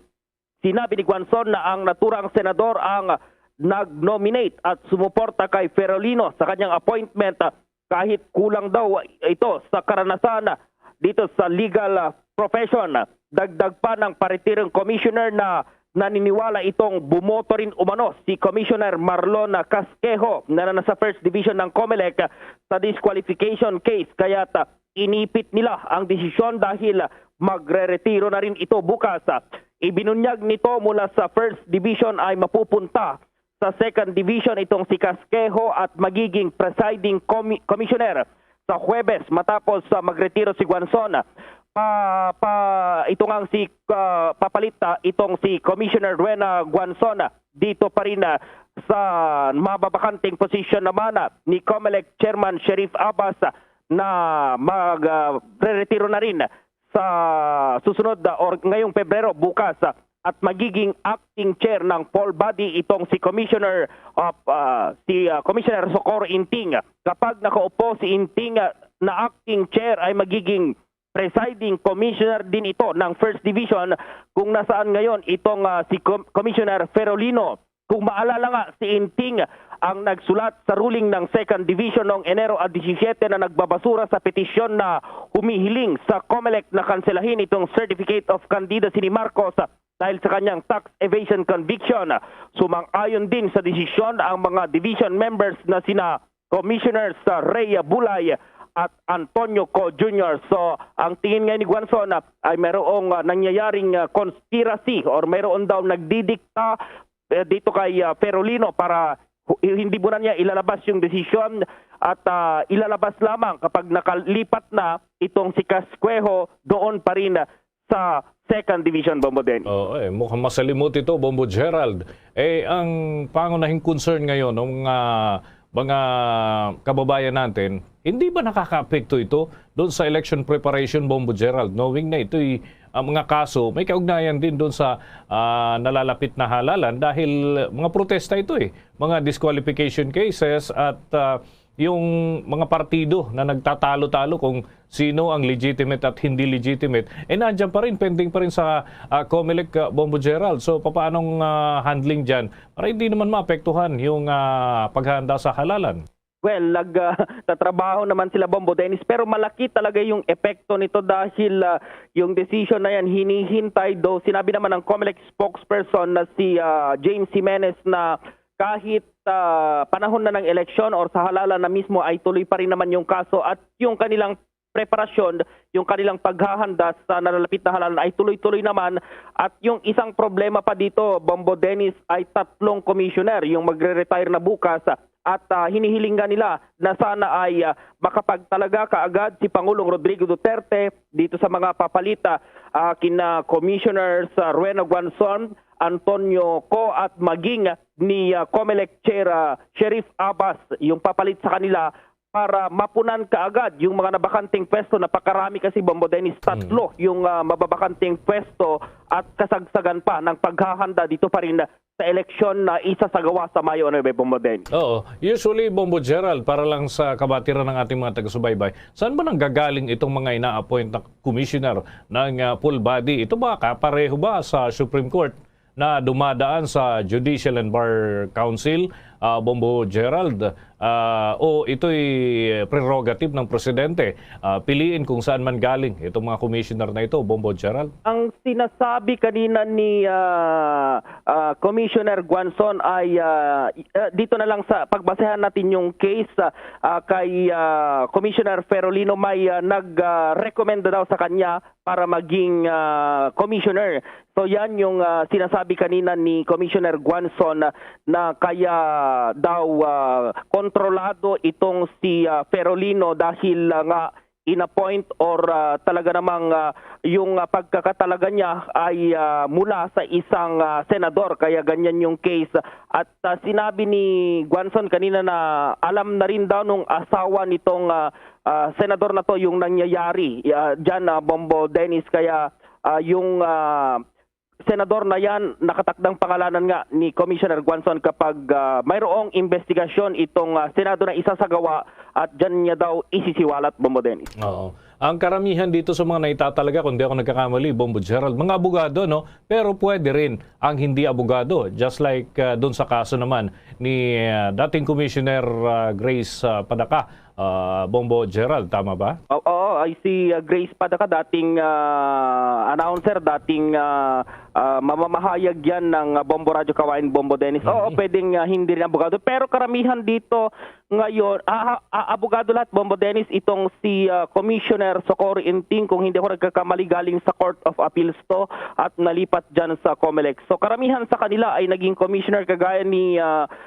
Commissioner Rowena Guanzon, naging commissioner din yata ng BIR to dati, Bombo Dennis, kung hindi ako nagkakamali, at nalipat siya dyan sa Commission on Elections. So abogado lahat itong mga to ngayon na nandyan sa COMELEC, itong mga commissioners, Bombo Dennis. Sige, maraming salamat, Bombo Gerald. Para sa Bombo Network News, Bombo Gerald B. Ulep. Para sa Pambansang Radyo ng Pilipinas, Basta Radio, Bombo. Sa karagdagan pang mga balita, nagpahayag naman ng buong suporta ang Pilipinas sa hakbang para proteksyonan ang mga sibilyan sa urban war o conflicts sa isinagawang United Nations Security Council high-level debate. Kabilang sa hakbang na ito ang istriktong pagsunod sa international humanitarian law, pag-adapt sa responsableng military operations at pagbibigay na rin ng humanitarian assistance. Inihayag ni Philippine Ambassador and Deputy Permanent Representative to the UN Ariel Piñaranda na ang mga sibilyan ang pinakaapektado sa mga nangyayaring kaguluhan sa mga syudad, kung kaya't kailangan ang pagtataguyod ng tamang tactical choices sa konteksto ng pangmatagalang political solutions. Binigyang diin din nito ang pagkakaroon ng respeto sa international humanitarian law sa anumang sitwasyon. Abangan mamaya mga kabombo ay susubukan na natin makausap yung ilang mga opisyal dyan sa TESDA, ano? Dahil ngayon ho, talagang mataas yung demand dito sa mga trabaho, lalo't marami yung apektado ng mga lockdown. Hanggang ngayon, wala pa rin ho silang mahanap na panibagong trabaho. Mamaya ho yan. Samantala, nasa 24,253 na mga barangay sa Pilipinas ang ikinukonsidera na drug-cleared na partikular ho yung mga lugar na unang tinutukan dahil sa mataas na kaso ng mga illegal na droga o bentahan at gayon din yung mga gumagamit ng ipinagbabawal na gamot. Halos 6 na taon matapos na ilunsad ang kontrobersyal na kampanya kontra illegal na droga ng Duterte administration. Base nga sa latest real numbers na tali ho ito na inilalabas ng Philippine Drug Enforcement Agency, ang mga drug-cleared barangays ay saklaw ng isinasagawang mga anti-illegal drug operations mula ho yan Hulyo 1 ng taong 2016 hanggang Disyembre 11 ng nakalipas na taong 2021. Meron pang kabuuan na 11,175 na mga barangay ang kailangan pa rin i-clear at mahigpit na binabantayan ho ito ng PIDEA. Ayon kay PIDEA spokesperson Derek Carrion, ang mga dinideklarang drug-clear barangays ay mga lugar na matapos na hong pumasa dun sa validation, hindi ho kusa na idideklara ng isang barangay na sila ay cleared, kundi ito ho'y may proper validation na ng Interagency Committee on Anti-Illegal Drugs o ICAD. Pinasalamatan naman ng PDEA ang mga barangay Drug Abuse Council members at ang DILG sa pakikipagtulungan doon sa kanilang may sinasagawang kampanya laban sa illegal na droga o yung kampanya kontra illegal na droga. Samantala, ang presyo naman ng karning baboy sa merkado nananatili pa ring mataas sa kabila ng maraming mga pork imports na pumapasok sa bansa. Alamin pa ang buong detalye mula kay Bombo Marlene Padiernos. Bigong mapababa ng mataas na bilang ng pork imports na pumapasok sa bansa ang retail prices ng karneng baboy sa merkado. Kaugnay nito ay sinabi ni Pork Producers Federation of the Philippines Incorporated President Rolando Tambago na hindi nangyari ang layunin ng pamahalaan na pababain ng taripa ng pork retail prices katulad ng presyo nito noong bago pa man tumama ang African Swine Fever o ASF sa pamamagitan ng pag-aangkat ng mga imported na karne ng baboy mula sa ibang bansa. Makikita kasi sa datos ng National Meat Inspection Service o NMIS, noong Enero 24 ay tumaas pa sa 67,517.34 metric tons ang naitalang inventory ng frozen pork sa mga accredited cold storage mula sa 64,363.86 metric tons na nauna nang naitala noong nakaraang linggo. Triple ito kumpara sa naitalang 21,788.09 metric tons na frozen pork inventory noon sa kaparehong linggo noong nakaraang taon. Ang imported na baboy sa accredited commercial at in-house cold storage facility ay bumubuo sa bulto ng stock na nasa 66,280 metric tons, mas mataas kaysa sa naitala noong nakaraang linggo na 63,094.13 metric tons. Kabaligtaran naman ito ay ang pagbaba ng volume ng locally produced pork sa 1,237.23 metric tons mula sa 1,269.73 metric tons. Sa naturang datos ng National Meat Inspection Service o NMIS ay nangunguna ang Central Luzon sa mga lalawigan na may pinakamaraming stock ng frozen pork na umaabot sa 23,392.51 metric tons na sinundan naman ng Calabarzon region na mayroong 20,382.40 metric tons at National Capital Region naman na mayroong 17,292.79 metric tons. Majority naman ng local pork inventory na may 490.12 metric tons ay nakuha ng Calabarzon region na sinundan muli ng National Capital Region na may 424.36 metric tons. Samantala, sinabi naman ni Samahang Industriya ng Agrikultura Executive Director Jason Kainglet na bumaba sa 50 pesos kada kilo ang landed cost ng pork imports pero nananatili pa rin na mataas ang retail pork prices sa kabila nito. Ang mga imported pork price aniya ay dapat nasa humigit kumulang 200 pesos lamang kada isang kilo dahil ang landed cost ay nasa 140 pesos hanggang 160 pesos lamang. Matatandaan na napagdesisyonan ng pamahalaan na mag-angkat ng mga karne ng baboy mula sa ibang bansa upang matugunan ang mababang supply at malabanan ang pagtaas ng presyo ng karne nito kasunod ng African Swine Fever o ASF. Gayunpaman ay naniniwala ang mga stakeholder ng industriya na ang ginawang import policy ng pamahalaan ay nagsasalin lamang sa mataas na retail price nito sa kabila ng mas mababang landed cost o kabuang halaga ng perang ibinabayad upang mapadala ang isang produkto sa isang lugar. Para sa Bombo Network News, ako po si Bombo Marlene Padiernos, nag-uulat para sa Pambansang Radyo ng Pilipinas, Basta Radio, Bombo! Naghatid ho yan sa atin sa oras na 27 minuto na makalipas ang ika-6 ng gabi. Nababahala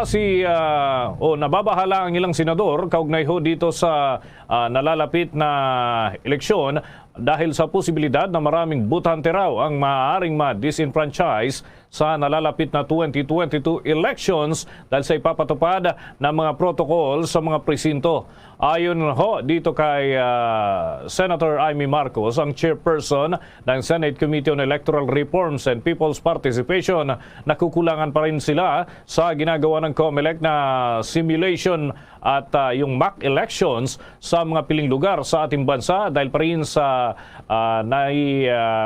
nagkakaroon pa rin ng mga problema na mga naitatala at hindi pa rin ganap na nare-resolba, lalo na sa pagboto, paghanap ng mga pangalan at gayon din yung voting precinct para ho sa mga botante kung saan sila pupunta. Yung transmission din ng boto dulot ng mahinang internet connections o signal ay pangunahin ding ikinukonsiderang magiging problema sa darating na mismong araw ng halalan at ang mahabang oras ng pagpila para sa mga presinto. Lumilitaw rin na nagsisiksikan o overcrowding ang mga botante sa mga presinto at dahil dito iginito ng mga mambabatas na magkaroon ng COMELEC ng hakbang at ipalam na raw sa lalong madaling panahon ang mga lugar kung saan boboto yung mga botante sa kanilang mga voting precinct at maglabas na rin ng mga patakaran para sa kampanyahan kaugnay hunang nalalapit na eleksyon na campaign season para matiyak na ligtas at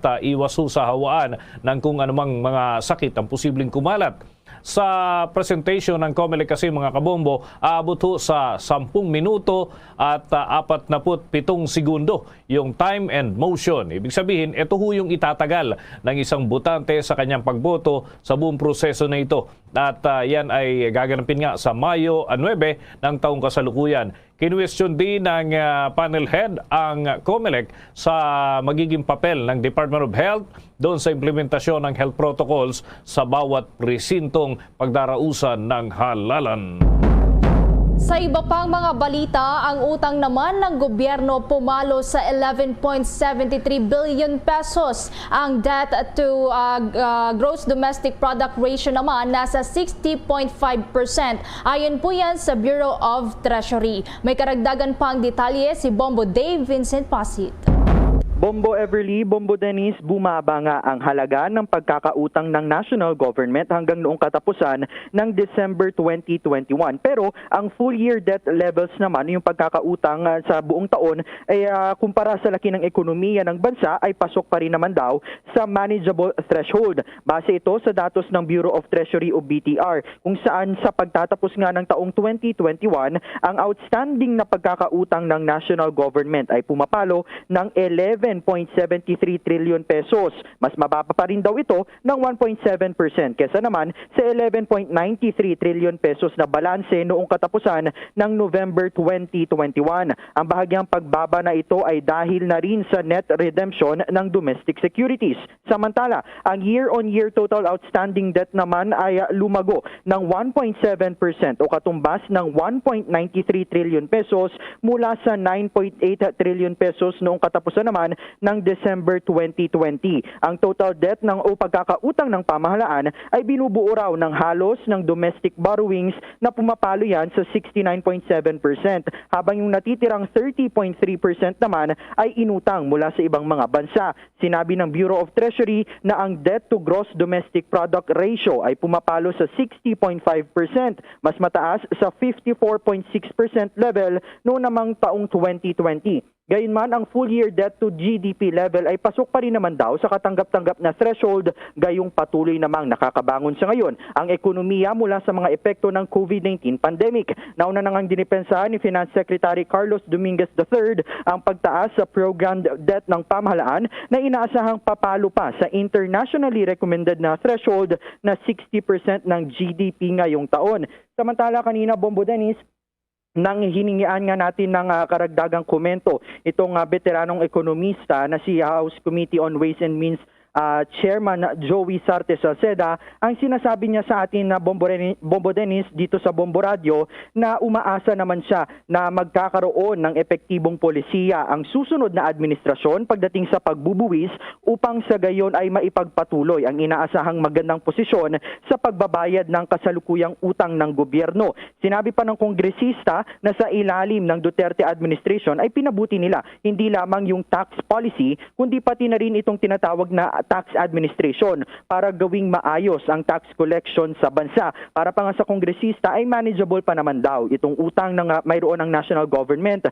Subalit kailangan aniyang may gawing iba pang mga hakbang ang pamahalaan upang ilagay sa magandang posisyon ang bansa sa pagbabayad ng utang. Una dyan, Bombo Dennis, ay kailangan aniya na mamuhunan palalo ng long term at sa mga growth creating programs katulad na lamang ng sa infrastruktura, katulad ng pagtatayo ng mga tulay at iba pang mga mahalagang infrastruktura. Pangalawa, mahalaga rin aniyang matiyak na mapanatiling mababa ang interes na binabayaran katulad ng ginawa ng kasalukuyang treasurer ng bansa sa harap ng krisis na dinaranas sa ngayon. Pangatlo, kailangan ding bantayan aniya ang schedule sa pagbabayad ng utang, lalo pa at pagsapit ng taong 2023 ay magkakaroon ulit ng malaking income tax cut na aabot ng nasa 5% na kinikita ng isang manggagawa. Mahalaga kasi na mayroong sapat daw na pondo ang pamahalaan para sa pagbabayad ng utang at para din sa mga ibinibigay na social services. Kaya naman nakikita ni Salceda na sa unang taon pa lamang ng termino ng susunod na Pangulo ay kailangan nitong itaas ang buwis at pagbubutihin din ang tax administration sa pamamagitan ng pagkakaroon ng isa pang round ng mga reforma sa buwis. Bombo Dennis. Okay. Bombo, Dave, ang concern natin dito, yung payment terms dito sa mga bansang, sa labas, pangunahin na pinagkakautangan natin, Bombo Dave.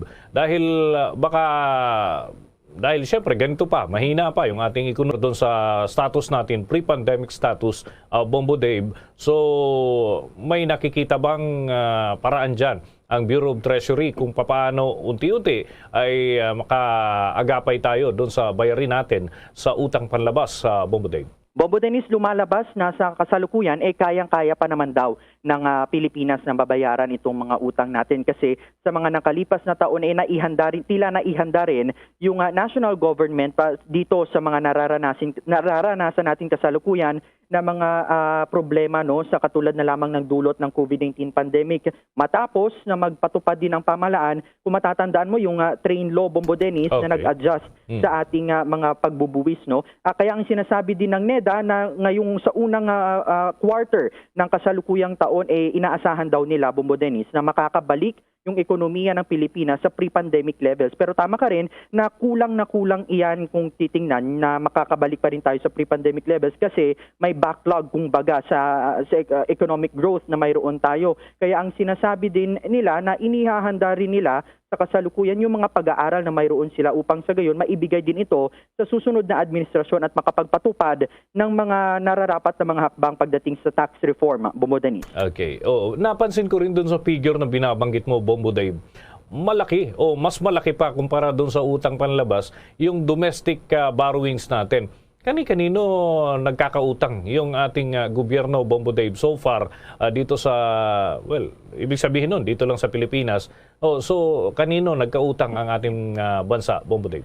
Kasi Bombo Dennis, may mga lending, mga institutions din naman na mayroon yung Pilipinas. Kaya ang sinasabi din ng gobyerno na mas mainam na dito rin na muna kumuha ng pondo upang sa gayon ay maging manageable din yung mga interest rates na ibinibigay sa pamahalaan sa mga inutang sa kabuuan noong nagsimula nga itong COVID-19 pandemic at saka kaunti lamang sa mga international lending mga groups, Bombo Dennis. Pero ang sinasabi din naman ng pamahalaan na base nga sa kasalukuyang lagay na mayroon yung ating ekonomiya parang kaya pa naman daw na mabayaran nga itong mga pagkakautang natin, Bombo Dennis. Kasi if I am not mistaken, nasa maayos talaga na positioning yung mayroon yung Pilipinas base na rin sa mga pagtala ng iba pang mga institusyon internationally at local, Bombo Dennis.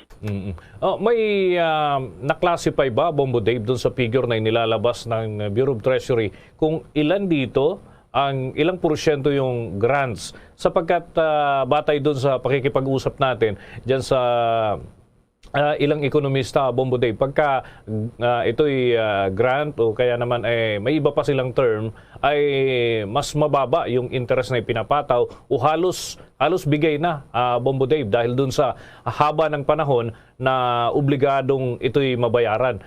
Kumpara dun sa mga regular na mga pagkakautang natin, kagaya sa World Bank at iba pang malalaking source na pinagkukunan pagka mga ganitong mga pagkakataon na kinakailangan nating mangutang, Bomboday. Bombo Dennis, base doon sa inilabas na datos mula sa Bureau of Treasury, ang mayroon lamang na naka-indicate doon yung mga loans lamang, yung direct or indirect man ito, Bombo Dennis. Hindi nabanggit na kung magkano yung mga grants na ibinigay ng mga international at mga local mga institutions para sa ating national government. Pero kapansin-pansin nga dito, Bombo Dennis, na mayroong slight increase nga, no, pero sa mga kung ikukumpara sa nakalipas na taon. Pero base nga dito sa datos ng Bureau of Treasury, noong November kasi ng nakalipas na taon ay pumapalo pa sa 11.9 trillion pesos itong pagkakautang ng ating na national government. Pero pagsapit naman ng December 2021, nabawasan ito ng bahagya na pumalo na lamang sa 11.7 trillion pesos. Ang sinasabi, Bombo Dennis, ng ilang mga eksperto, ito ay resulta na rin ng unti-unting pagbubukas nga na ginagawa ng ating pamahalaan para sa ating ekonomiya. Kung maalala mo, sa ating mga nakalipas na mga buwan na, Bombo Dennis, sinisikap nga ng pamahalaan na baguhin, no, yung mga restrictions na ipinapatupad upang sa gayon ay mahikayat din yung mga consumers na mag-spend din ng kanilang pera upang sa gayon ay makatulong din sa pagbangon ng ating ekonomiya, Bombo Dennis. Sige, maraming salamat, Bombo Dave. Bombo Dave Vincent Pasit, nag-uulat para sa Pambansang Radyo ng Pilipinas. Basta radyo, Bombo! Sa mga dagdag pang balita, inaresto at kinasuhan ng National Bureau of Investigation o NBI ang 4 katao na sangkot umano sa iligal na pagtataglay nitong mga peking US dollar bills. Natukoy ng NBI ang mga naarestong sospek doon sa Pampanga. At kinilala ho ito na sina Joelyn Castro, Virgilio Yalong, Zenia Andres at isang Marlene Lucero. Isinampa ang kaso ng mga ito at pinangungunahan ng Department of Justice at yan ay dahil nga doon sa paglabag sa Article 168 ng Revised Penal Code o ang illegal na paggamit at pag-iingat ng peking pera o banknotes at iba pang mga may kaugnayan sa Article 166 o yung pagpapapalsipika sa Treasury o kaya naman banknotes sa iba pang mga dokumento ay dito ho pumapatak yung kaso ng naturang mga individual. Naaresto ang nasabing mga personalidad sa isinagawang operasyon ng NBI Special Action Unit na nagtangka ho sana na ipalit daw yung peking dolyar sa Philippine peso at yan ay sa isang money changer dun ho sa Angeles City. Nakumpiska mula sa mga ito, partikular na dito kina Castro at Yalong, ang 78 pieces ng counterfeit na $100 bills na may iba't ibang serial numbers. Kaugnay nito ay nakikipag-ugnayan na ho ang NBI Special Action Unit sa Payment and Currency Investigation Group, Office of the Assistant Governor at Payment and Currency Development Subsector dyan ho sa Bangko Sentral ng Pilipinas at sa local authorities na rin upang maiwasan ang naturang insidente na maulit pa sa ibang pagkakataon. Sa iba namang mga balita, target ng pamahalaan na mabakunahan ang mga bata na edad 5 hanggang 11 anyos sa pagpapalawig pa ng pediatric vaccination simula na sa Biyernes, Pebrero 4. Ayon kay Pandemic Response Task Force Advisor Dr. Ted Herbosa, uunahin na babakunahan ang mga batang nasa high risk katulad na lamang ng mayroong mga comorbidities o immunocompromise na isasagawa sa mga ospital na napili bilang vaccination sites. Tanging ang mga bata na mayroong pre-existing medical condition ang kailangan na magpresenta ng kanilang medical certificate mula sa kanilang mga doktor, habang ang iba naman ay ia-assess bago bakunahan at imomonitor ng 15 minuto matapos na mabakunahan. Ayon pa kay Dr. Herbosa na inaasahang minor lamang ang mga adverse reaction ng bakuna para sa mga bata gaya na lamang ng lagnat o sinat. Bombo Weather Update. Apektado ngayon mga kabombo ng extension ng isang low pressure area o LPA ang ilang bahagi po ng Mindanao. At ayon sa ulat ng Pag-asa, malayo naman sa lupa itong naturang namumonsama ng panahon. Ngunit ang trough o yung extension nito ay umaabot sa malaking bahagi ng rehiyon.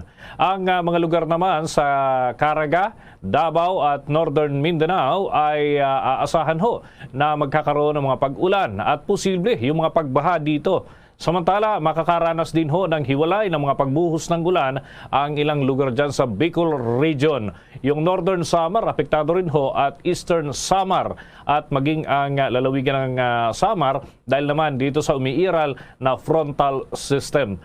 Babala ng Pag-asa, mayroong posibilidad na magkaroon ng baha at landslide sa naturang mga lugar kung magpapatuloy ang ulan at yan ay sa mga susunod na oras at maging sa susunod pang mga araw kung makikita ang makapal na kaulapan ay maging alerto yung ating mga kababayan dahil na rin dito sa extension ng low pressure area at frontal system. Dagdag pa yung northeast monsoon na nananatili pa rin ang pag-iral dyan naman sa may hilagang bahagi ng Luzon at posible ang mga pag-ulan din maliban pa doon sa malumigmig na hangin kapag madaling araw at lalo na dyan sa bahaging matataas na lugar, yung Benguet, Baguio City at mga kalapit na lugar nito.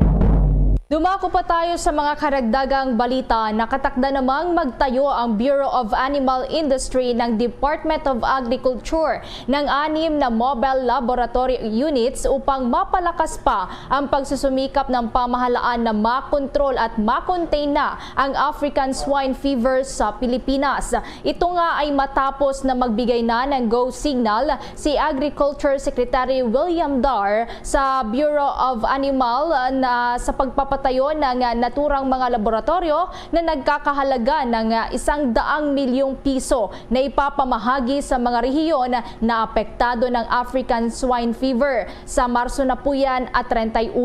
Ayon kay Dar, makakatulong ang bawat mobile laboratories na ito para maserbisyuhan ang mga local government units na nakapagtala ng ASF at iba pang mga animal diseases. Gayon din ang mobile veterinary school para naman masanay ang mga personnel mula sa disease detection, prevention at monitoring.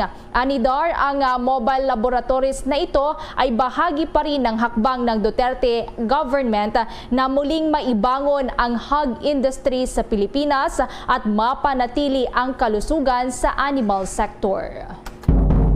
Magbibigay naman ang Japan ng nasa 400 million pesos na grant para sa Pilipinas na ilalaan para sa pagbili ng vaccine cold chain equipment.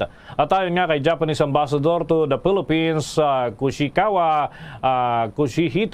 Kohiko, ang kasunduan na ito mga kabombo ng Japan International Cooperation Agency o JICA at ng Department of Health ay isasagawa isinagawa na noong Enero 28 at kasama ito mga kabombo dun sa grant assistance na 885 million yen ng Japan at bilang bahagi po yan ng suporta sa recovery efforts ng ating bansa mula sa pandemya. Binubuo ng mahigit 70 refrigerated service truck units at 1,000 transport boxes para sa mga bakuna, ice pack freezers at thermometers at iba pang mga equipment ang ipapamahagi sa iba't ibang dako ng ating bansa.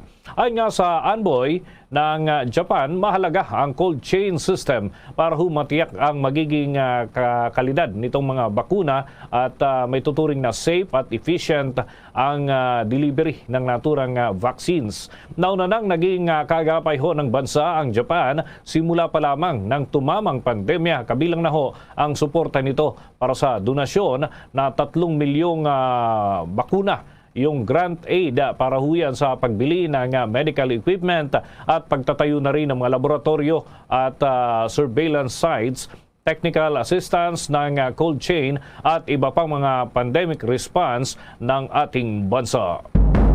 Samantala, nakahanda naman si Commission on Elections o COMELEC Commissioner Rowena Guanzon na maghain ng impeachment complaint laban sa kasamahan niya sa poll body na si Commissioner Amy Ferolino. Sa isang panayam, sinabi ni Guanzon na paglabag sa Anti-Graft and Corrupt Practices Act ang pagdidelay sa desisyon hinggil sa consolidated disqualification case laban kay presidential aspirant Ferdinand Bongbong Marcos Jr. Hindi rin anya dapat siya pinagbabantaan ng kasong libel, pero kung itutuloy man daw ito ay laban sa kanya ay handa siyang harapin ito saan mang sulok ng bansa. Samantala, sinabi naman ni Guanzon na kaya niya nga ilabas ang kanyang separate opinion sa isang consolidated disqualification case laban kay Marcos dahil lubos siyang naniniwala na may conspiracy na sa pagitan ni Ferolino at ilan pang mga individual upang maantala ang kanyang boto para hindi na ito masama pa sa bilangan. Sinabi rin niyang hinamon niya si Ferolino na ilabas na ang resolution ng kaso kung totoong hindi siya na-impluensyahan ng sinuman. Patotsyada pa ni Guanzon na kulang daw ang karanasan ni Ferolino bilang practicing lawyer, pero isang senador anya ang nagnomina at sumuporta sa kanya. Wala tayo ng mga balita mula sa mga lalawigan dahil may update tayo mga kabombo doon sa pinuno ng PNP HPG dyan sa Lanao del Norte at yung kasamaan ho nito ay tinambangan sa Lanao del Sur. May balita ang Bombo Radio, Cagayan de Oro.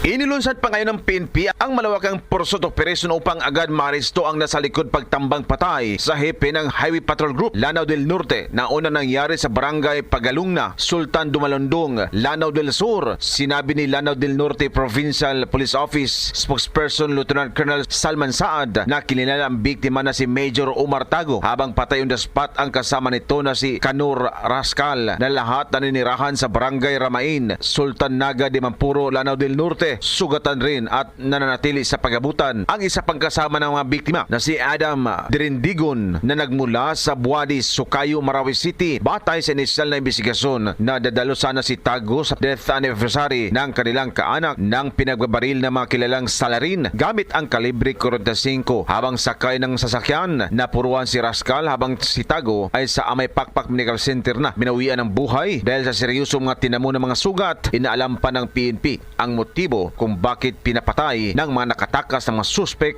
ang mga biktima. Mula Bombo Radyo Cagayan de Oro, Bombo Jonel Ukat nag-uulat para sa pambansang radyo ng Pilipinas, consistent overall number 1 sa Northern Mindanao, Basta Radyo. Bombo! Mag-asawa naman doon sa Cebu ang arestado matapos na makunan ng illegal na droga sa bypass operation. May detalye pa dyan ng Star FM Cebu. Arestado ang mag-asawang di umano'y ginagamit ang kanilang 5 anak para maghatid ng iligal na droga sa isang bypass operation na ginanap sa barangay Kinasangan, lungsod ng Cebu. Kinilala ang mga suspect na sina Ireneo Hernandez Jr., 38 anyos, isang glass aluminum cladding installer at Rosalia Gabiana, 33 anyos, kapwa residente ng nasabing lugar. Inihayag ni Lea Alcantara, tagapagsalita ng Philippine Drug Enforcement Agency sa Central Visayas o PDEA 7 na paparusahan ng mag-asawa ang kanilang mga anak sa tuwing tumatangging magpadala ng shabu sa kanilang mga mamimili. Dagdag ni Alcantara na ginagamit din ng mag-asawa ang kanilang sari-sari store para sa kanilang negosyo sa iligal na droga. Kasong paglabag sa Article 2 ng RA 9165 ang isasampal laban sa mga suspect. Mula rito sa himpilan ng 95.5 Star FM Cebu para sa Bombo Network News, Star DJ Isa nag-uulat para sa pabasang radyo ng Pilipinas at number 1 radio network in the country, Basta Radyo. Bombo! Bombo International News. Ang Japan Chief Cabinet Secretary naman itinanggi na may ikinasa silang face-to-face meeting sa pagitan ni British Prime Minister Boris Johnson at Japanese Prime Minister Fumio Kishida. May update ba dyan ang Bombo Radio? Pumuha tayo ng update sa Bombo Radio Iloilo. Itinanggi ni Japan Chief Cabinet Secretary Hirokazu Matsuno na may ikinasang face-to-face meeting sa pagitan ni British Prime Minister Boris Johnson at Prime Minister Fumio Kishida Ito ay kasunod ng lumabas na impormasyon na kinansilan ng British government ang biyahe ni Johnson patungo sa Japan dahil sa lumalalang tensyon sa pagitan ng Russia at Ukraine. Ayon kay Bombo International Correspondent Josel Palma, ito sanang pinakaunang face-to-face ng dalawang Prime Minister marapos ang COP26 Climate Summit sa Bretanya noong nakaraang taon. Ngunit ayon kay Palma, hindi kinumpirma ni Matsuno ang nasabing impormasyon. Ang pagbisita ni Prime Minister Johnson ang pinabulaanan ni Chief Cabinet Secretary Hirokazu Matsuno. Sinabi niya ito sa regular news conference sa Tokyo. Kung natuloy itong pag-uusap sana ni Prime Minister Boris Johnson at ni Prime Minister Fumio Kishida, ito sana ang pinakaunang pagbisita ni Johnson sa Japan simula nang umupo siya sa katungkulan noong 2019. Si Bombo International Correspondent Josel Palma. Balita mula dito sa Bombo Radio Iloilo, ito si Bombo Ayan Gahete para sa Pambansa Radio ng Pilipinas. Consistent overall number 1 sa Iloilo, Basta Radio. Bombo! Bombo Sports News. Nanguna ngayon si International Olympic Committee o IOC President Thomas Bach sa pagpapasinaya ng Olympic Choose murals. Doon ho ito sa Olympic Villages ng Olympic at Paralympic Winter Games. Yan ho ay dyan sa Beijing, China, kasabay pa man din ng Chinese New Year. Yan ay 3 araw bago pa man ang formal na opening ceremony. Isang simpleng seremonya ang isinagawa sa Flag Mall ng Beijing Olympic Village. Kasama ho ang selebrasyon ng Chinese New Year at kaugnay ho nito inimbitahan ang mga atleta at mga opisyal na pumirma sa malaking mural at kaugnay ho ng kanilang simbolo ng pangako para sa kapayapaan sa pamamagitan ng sports.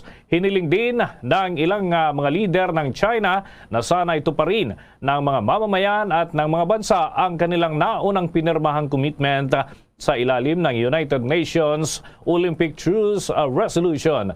Ang naturang resolution kasi na tinaguran ding Olympic Truce ay dapat na igalang ng bawat bansa sa buong mundo na 7 araw bago ang simula ng Olympic Winter Games hanggang 7 araw matapos naman ang Paralympic Winter Games na magsasara sa March 13, 2022 ay dapat na isantabi ang anumang mga gera o awayan ng mga bansa sa pamamagitan ho ng ceasefire upang bigyan daan ang diwa ng Olimpiada na pagkakaisa para sa lahat. Samantala, IBF Junior Bantamweight Champion na si Jerwin Ancahas dedepensahan ho sa ika-10 pagkakataon ang kanyang titulo kontra sa undefeated Argentine boxer na si Fernando Martinez. At may pag-uulat dyan ang Star FM Baguio. Dedepensahan sa ika-10 pagkakataon ng IBF Junior Bantamweight Champion na si Jerwin Ancahas ang kanyang titulo kontra sa former Olympian at undefeated Argentine boxer na si Fernando Martinez. Si Ancahas ang may hawak ng titulo na IBF Junior Bantamweight Champion mula pa noong September 2016 hanggang sa kasalukuyan kung saan siya rin ay may boxing record na 33 na panalo, 1 talo at 2 draws. Samantala, ang kanyang makakatunggali ni si Martinez ay may 13 panalo at wala pang talo. Sa exclusive interview ng Star FM Baguio sa asawa ni Ancahas na si Ruth Balawing, inilarawan nito ang ginagawang pag-iensayo ng kanyang asawa sa Las Vegas, Nevada. Dagdag pa nito na excited na rin umano ang kanyang asawa na lumaban sa loob ng ring. Continue po yung training niya at saka po ngayon talagang pinaghahandaan po ni Jerwin itong pang 10 depensa niya po. Si Jerwin po talaga may disiplina po talaga sa sarili niya.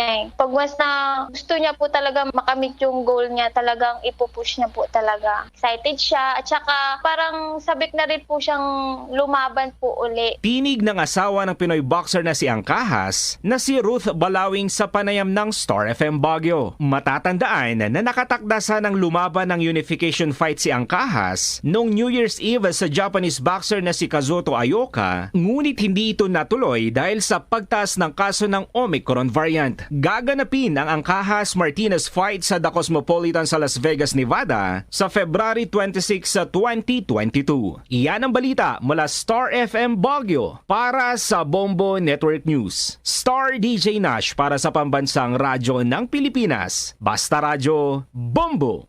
Bombo Entertainment News. Bombo Entertainment News. Ang Cebuana Beauty Queen na si Beatriz Gomez excited nang maipasa ang Miss Universe Philippines crown sa darating na Abril at 30. May chika si Bombones kaya Biab Mercado. Umiingay na sa online world ang mga kantyaw at seryosong paghikayat, partikular ng mga beauty pageant fanatics na pag-isipan na kung sasabak sa Miss Universe Philippines 2022. Ito'y kasunod ng anunsyo ng Miss Universe Philippines Organization na sa darating na April 30 ay kokoronahan na ang bagong magiging kinatawan ng bansa sa Miss Universe pageant. Nabatid na ngayong buwan na rin sisimulan ang pagtanggap ng aplikasyon para sa mga nagnanais na sumunod sa yapak ng Cebuana Beauty na si Beatriz Luigi Gomez. Kabilang sa kwalifikasyon ay dapat 18 years old ang isang aplikante at 27 years old bago ang Miss Universe Philippines pageant, Filipino citizen na passport holder, hindi kasal at hindi pa nabubuntis, at hindi na rin naman issue ang height requirement. Desyembre noong nakaraang taon, na makaabot si Beatriz hanggang sa top 5 ng 70th Miss Universe Coronation na ginanap sa Israel.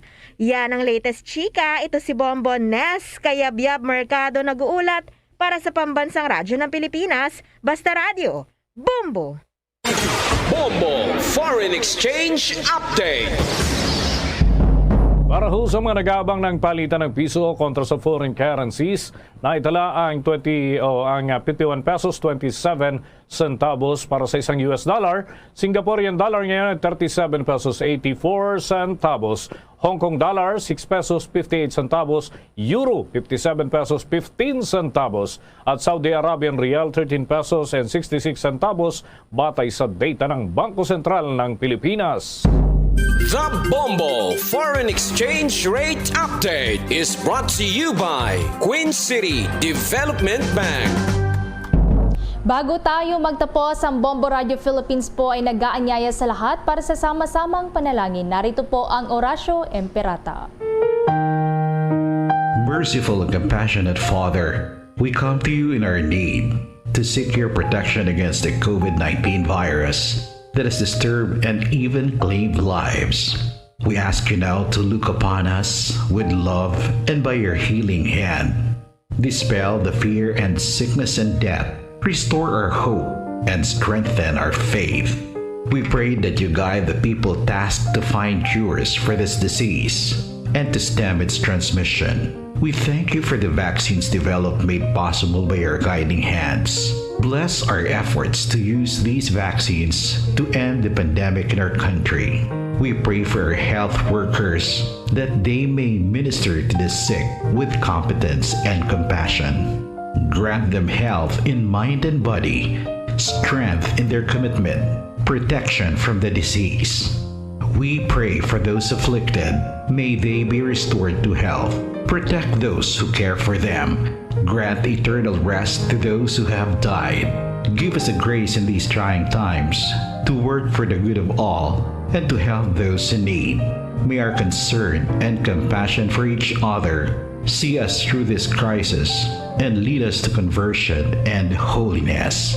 Grant all these through our Lord Jesus Christ, your Son, who lives and reigns with you in the unity of the Holy Spirit, God, forever and ever.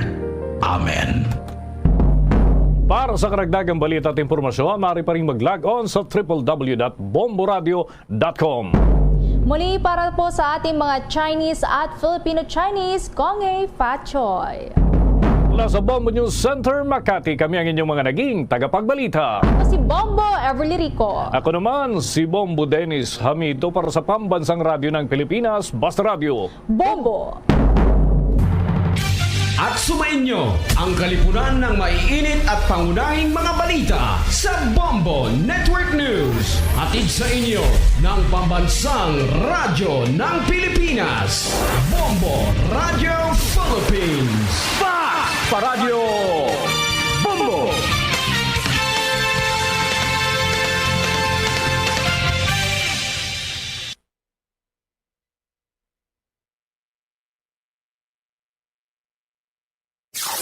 5 dekada nang nagtataguyod ng katotohanan. 5 dekada nang nagtatanggol sa mga mamamayan. Patuloy na nagsasaliksik at mabilis maghatid ng mga balitang siksik at malaman. Patuloy na nangunguna sa mga issue, drama, promo at serbisyo publiko. Ito ang Bombo Radyo Bacolod, ang pambansang radyo ng Pilipinas. Fast Paradyo Bombo! Bombo Radyo Bacolod. Number 1! Fast Paradyo Bombo! Oras sa Bombo Radyo Bacolod, Philippine Standard Time, 5 minuto sa nakaligad sa taknang alas 7 sa gabi. May gabi sa radsang Bacolod, Negros Occidental, Western Visayas, Bilog nga kalibutan, nagapalag ng paratuntunan, Zona Libre. Karon nga daw sang Martes, Petsa 1 sa bulan sa Febrero tuig 2022. Sa aton sa rin kapagpalagad sa aton na pagluptanay sa karon nga gabi, may kapunang inyong sa rin alagad si Bombo Ponce Espino. Doon kita alas 9 takna sa rin nga gabi sa pagpatpat kapag talakay sa inyo sa pinakamadalagwan nga mga balita. Balita lokal, balita national, balita sa ruwasang pungsod, pinakamadalagwan nga mga balita sa patag sa inampang kag sa artista. Sa pagkita pag-updan man sang buko sa pwersa sa DYWB Bombo Radio Pato Reporters, ato sa rin nga mga Bombo Correspondents, sa Bombo Volunteers sa maghatagman sa pinakamadalagwan nga mga balita. Pinakuling nga pa-report nga nagranabo assign sila sa ring nga tag sa kamera sa home responsibility. Kamusta nga aton sa ring nga mga kauturan, diri na kita sa Labman. No, ang bulan sang paghigugma. 13 na lang kadlaw ang nabilin niya mga kabanan, no, Valentine's Day na. O natuon gid sa adlaw sang Lunes, no, ang Valentine's Day, February 14, 2022. Sa may kopon sa gihapon niya sa ring alagad si Bombo Ponce Espino. Kadasig lang sa mga panahon naton iya makabanan dili ta mapaktan, no, ang mga nagalabay nga mga inadlaw diri karon sa aton sa may bahin sa syudad sa Bacolod sa probinsya sa Negros Occidental. 6 minutos na nakaligat sa taknang alas 7 sa gabi na ato labing talolopang doon pila ka madaragkuan nga mga balita, no, sa aton sa nga mga top stories of the day sa madaragkuan nga mga balita lokal. Ang syudad sa Bacolod, no, naka-record yung makabaran sang 21 ka mga kaso sang Omicron variant. No, so ang Omicron variant yung makabaranti laban-laban muna siya ang mga nagkala-infect bala sa talikdan nga bulan sang Enero, no. Kumadong duman ninyo yung makabaran ang pag-sinaka sang aton sa nga kaso sang talikdan sa nga bulan. So ano ni ulihin naman nga ginpagwa iya makabaran sang kwan sa Philippine Genome Center, no, ang ining nasambit iya nga resulta sang pagkadetect, no, sang Omicron variant. Kampante kita sa gapon sa ato si tagsa ka makagalingon no, ngati kung vaccinated ka na, way ka na dapat kadlukan. Ang delikado subong, no, ang wala mabakunahan, no, ngati pwerte ang pagpasaway, no, nga hindi ka magpati bisan ahnon mo katig-agis ang ulo. So ti ila naman na iya, no. So ang importante dira nga ti way lang tabasulon. In case ano matabo sa inyo da nga maglala ang mga balatian nyo bangod sa nga virus, ti inyo na iya kay ti diretso nyo man ang ginarespeto namon. Sige, no, sa ibalang tanakaroon sa report ni Bombo Ansindol Sorilla, interview sa aton nga Deputy for Medical sa Emergency Operation Center, Dr. Chris Sorongon. Samtang duga pa sa diri nga babalita iya makabarang kami impormasyon diri man sa aton sa nga pagpalagad. Ang Bacolod City General Hospital ang wala na sang plano nga islan ang pangalan. Dining impormasyon iya makabarang ni Bacolod City Lone District Representative Greg Gasataya. No, kay iti nalakip na ni makabanan ang kuan, no, ang ining hospital. Ang budget iya makabanan para sa patindugon sa ring hospital, no, diri sa may bahin niya sang syudad sa Bacolod. No, sa siring tuig 2022 ti ara na, no, ang budget. Nalakip na diri makabanan ang budget sa patindugon, no, sa diri Bacolod City General Hospital. Sa aton sa ring mga at the same time sa aton sa ring mga kabombo, no, so tikwan no, nang hando man isang tanan di mayon na kay natigayon, no, sino din makabaran sa bulig sang aton sa ring makabaran nga representante, no sa mga Bacolod noon sa Makabanan dito sa bahin sang Kongreso o kon sa bahin sang House of Representatives. Ginapamuruan sa karon no ni Congressman Greg Gasataya. Samtang duga pa sa diri nga mabalita iya makabanan rin man sa aton sa ring palatuntunan. No, so bulotan ako sa kay Bombo Ansindol Surilla. Ang aton to'y ablaba kabanan nga ginasunod nga issue no sa mga bulos no sa diri sa kay the late Councilor Elmer C. No, napadala na no sa tatapan sang presidente sang pungsod Pilipinas. Sino gidayhan ang bulos ni na kay unatong ginominate ya makabaran sang mayor no sang syudad ya sa Bacolod si Mr. Marlon Solidom. No, anak pa uso sang let's talk more action. Pero gwa ya gali ti why man gali sang action. So, ti kwan malang kwarta malang sa gyapon ang kapital sa eleksyon na. Di bla? Mo malang dayang atonda, no? So, ti sa mga kauturan naton, sining eleksyon kung may kwarta ka, madaog ka. Kung may itugro ka, kung may hatag ka sa tawo, madaog ka. Pero kung wala ka sang ihatag, pero ti makaway subong mabutante, no? Kung wala ka sang ihatag, ti pahigad-higad ka lang anay. Nga magbinakoko ka, ti ambot sa imo. Ang bata niya niti mapadalagan no sa dito makabaran pero dito sa piyak nga partido. So ti ang pwersa sang amay ka sang bata kulang tawunta ambot lang. Kung sitwasyon diri sa Bacolod ang paghahambalan. No, sa ibulaw tare karon maduga sa report ni Bombo Ansindol Surilla. Samtang mabalita man sa probinsya sa Negros Occidental, Governor Bong Lacson may dugang diri nga pahayag sa mga Negrosanon with regards sa sining Omicron variant. Di sa probinsya sa Negros Occidental nagligad to may mga LSI kita to, no? Or ng OFW, no? Nga nagpositive ya makabaran sa COVID kon sa Omicron variant, COVID, no? Pero dito pa lang sa Manila nag negative no kuno ini sila. Dito sa may bansang Metro Manila, no? So ti pag-abot diri negative na sila kagway ni sila iya makabanan no gin quarantine pa no kay na gwa na sa resulta no sa gina require nga RT-PCR test no sabay sa Metro Manila nga nag-negative na sila sa COVID-19.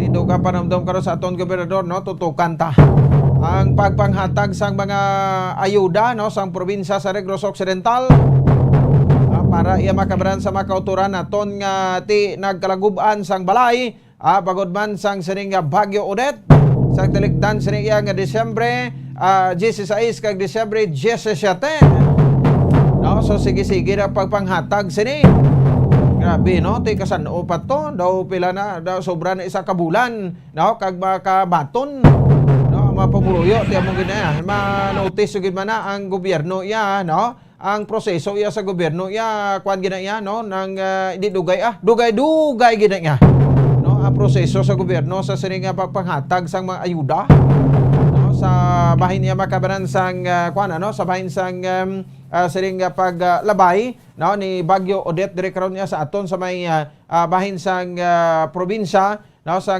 Negros Occidental.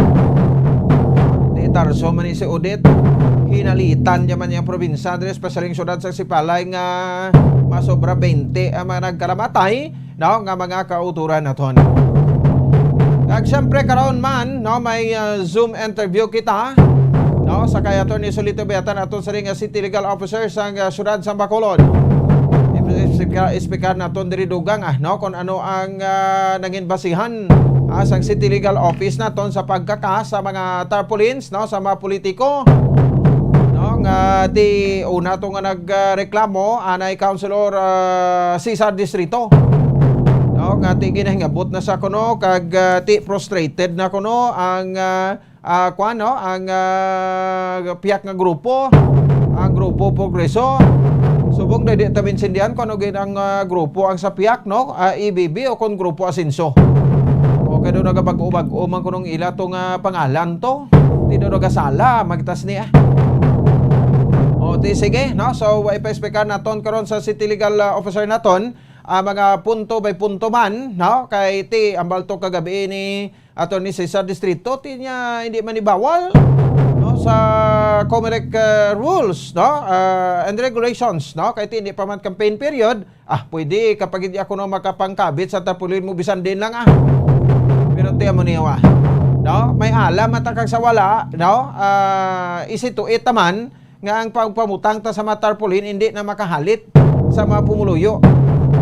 No, kay para ganito hindi mag-riskback wala kundi magbumirang man bla sa inyo no? Hindi nyo pag-ihang ang tarpaulin ninyo, no? Butangin nyo na sang stand, butangin bakal ka mo da 2x2 nga kahoy, itibsok nyo sa duta, no? Kag dira nyo ilansang ang inyong mga itsura da. O dayaway ginatsansa ka hindi mapresuhan ti pero nang bitay ka nagahanging ang inyong mga tarpaulin hindi na dapat. Bisan pang naglisensya pa kamo sa mga homeowners, pero sa pinaka klaro nga istorya diri, delikado ina. Ti may mga alambre pato kuno nga ginapanghigot sa poste sang Seneco, ti mayo bala na, no? So ti karon kun mag-ulan da ka magkuan ang tubig da, no? Ka may alambre ka maglatay ang kuryente sa alambre. Nay nga aton preparasyon lang na no? Pero ti ang importante diri ang nagapreparar kita. Ti karon san okay mo ya mapreparar kung may matabo na? Mula na nga to kayuhan nyo kamo nga mga politiko, no? Advise nyo mayo ang inyong ang inyong mga supporters kay kabalo makita ang hindi kamo ning nagpangtakod. Kay kun kamo ning nagpangtakod nga grabe nagapadanagan kamo gid ang panglansang, kabalo kag kainsindi kamo. Ti may ginasugo man ang kamo, no? Di ba? Ti may ginasugo man ang kamo, ti ang ginasugo nyo, no? Kuan nyo gid, ihungit nyo gid sa iya, no? Hindi nga ti pag-instruct nyo sa iya ginapalusot sa spektulugan balon nyo na, no? Kayuhon nyo kay basi baklaso naman Pero karon ti ginabuhat naton nga issue ini sa pagkamatuod ti threaten ako no o kolbaan ang grupo progreso ko sa Attorney Cesar Distrito pa. No? So ti ang quasi ang aton lang ti tamaran na tamasagad kay titra sa sari mga mga istorya kuris-kuris awayon ta sa eleksyon kung sino magibabaw dira, no? So muna lakon advice friendly advice no? Kaya may kita di sa may ginadampigan, no? Kita di sa bombo, no? Kung sino to insakto didto kita. Kung ano ang nagkakadapat amo nang ipatuman. Klaro? Sige, bira-bira na kamo no? Pamutang na sa madalagko nyo nga mga tarpaulins, no? Ka magpagwa sa mga piki nyo nga mga yuhom, no? Para madali nyo naman ang mabutante, no? Sa mabot sa ning eleksyon. Ti ang mabutante ti nagapainto man, no? Hindi mo nagapinto kay kamo man japo nagantos na, no? Kita nyo subong why ko nang registered kay nga tamaran ko, no? Tamaran ko nga ti may basulon bla ko nga politiko. Naging boto ko tapos wala man bla. Mayo na riya kay libre kita sa pagwaswas sa ilada kung may mga kapaltahan. Just in case ko sino man magdalaog na sa ilada. Di bla? Sakto man. So ti amo ni sa karon niya makabana ipapatpat man so ano matabo sa ni kay ti ginkonfiskar ang streamer na pwede na imbawi. So ang matalagko nga tarpaulin okay pa ni, no? Kay sa March 25, 2022 so ganang campaign period sa national positions. So pero ti ambot ipa-speaker ta pa ni sa Commission on Elections, no? Kay sa February 8, no, masugod naman ang campaign period sa mga magapapili sa mga national post. Ti ambot kon madala ini ang mga lokal, no, kung may dalagko nga matarpaulin so dapat kwaon gid ina. Kay 2x3 lang ang allowed, no, sa didiri makabanan nga takos, no, sang Commission on Elections o kon sang COMELEC mula na ang pwede, no, sa didiri makabanan, no, nga kalaparon sang inyo nga mga streamers. Sige, 18 minutos na nakaligad sa tak ng alas 7 diri sa atong saringa palatuntunan sa mga balita nasyonal, bati kasadyaman, no? Subong daw nagaginuwa na si Senate President Vicente Tito Soto III, no? Nagpahayag na gati may ideya kuno. May ideya sa kuno kung sino ang senador ang naga-impluensya, no? Dira sa COMELEC Commissioner sa bahin sang First Division. No, ini may kang tanan sa sining desisyon sa disqualification case ni Bongbong Marcos nga nagapapili sa pagka-presidente sa palabuton sa iyang eleksyon. Ang pahayag sa didiri ni Senator Soto, Senate President Vicente Tito Soto III, niya latonta nga si COMELEC Commissioner Rowena Guanzon ang mag-aanunsyar sini. Hulaton naton nga siya ang mag-aanunsyar kung sino ini nga senador. Di may hint nga ginhatag si Senate President Soto nga ining senador kuno taga Mindanao. Di sino nga taga Mindanao? So, di daw duha malang na ang senador o tatlo, Senador Pacquiao, talang influensya sa Pacquiao na, kaya nagapadlaga. O, pwede man siguro, Di man, influensya sa pabor kay Bongbong, tini pwede, si Senator Bato de la Rosa, kag si Senator Bongo, doon mo malang na. Ang taga Mindanao, iya makabran nga senador, sang pungsod, Pilipinas, ti may pahayag pa diri gani, iban gani, doon hugas kamay na kuno Senator Bato de la Rosa nga may advice siya nga ti dapat hindi kuno pag-impluensyahan na ang mga komisyoner sa Commission on Elections. O ti daw naghugas kamay na sa tihipos man Japon niya si Senator Christopher Lawrence Go. Sino yan sa ilang duwa man ang naga-impluensya direct yung makabaran sa First Division sa Commission on Elections. Pero ti ginakuha naton ginalantaw ang isa sa ang sa likod sinikon nga ti perti ang Juan Subong ang reklamo ni Commissioner Rowena Guanzon buwas ma-retire na ni siya bilang COMELEC Commissioner sa Commission on Elections. So isa sa rason nga ginantaw naton siling ni Bro Errol Liboon siling niya bombopon siguro sa butuhay nang perdi na da si Guanzon kay tatlo mo lang na ka komisyoner mo. Commissioner ang Perolino, Aimee Perolino, Ampolokyo, muna siya, Guanzon, ka isa doon kung magsala si Commissioner Ko, I think, Antonio Ko.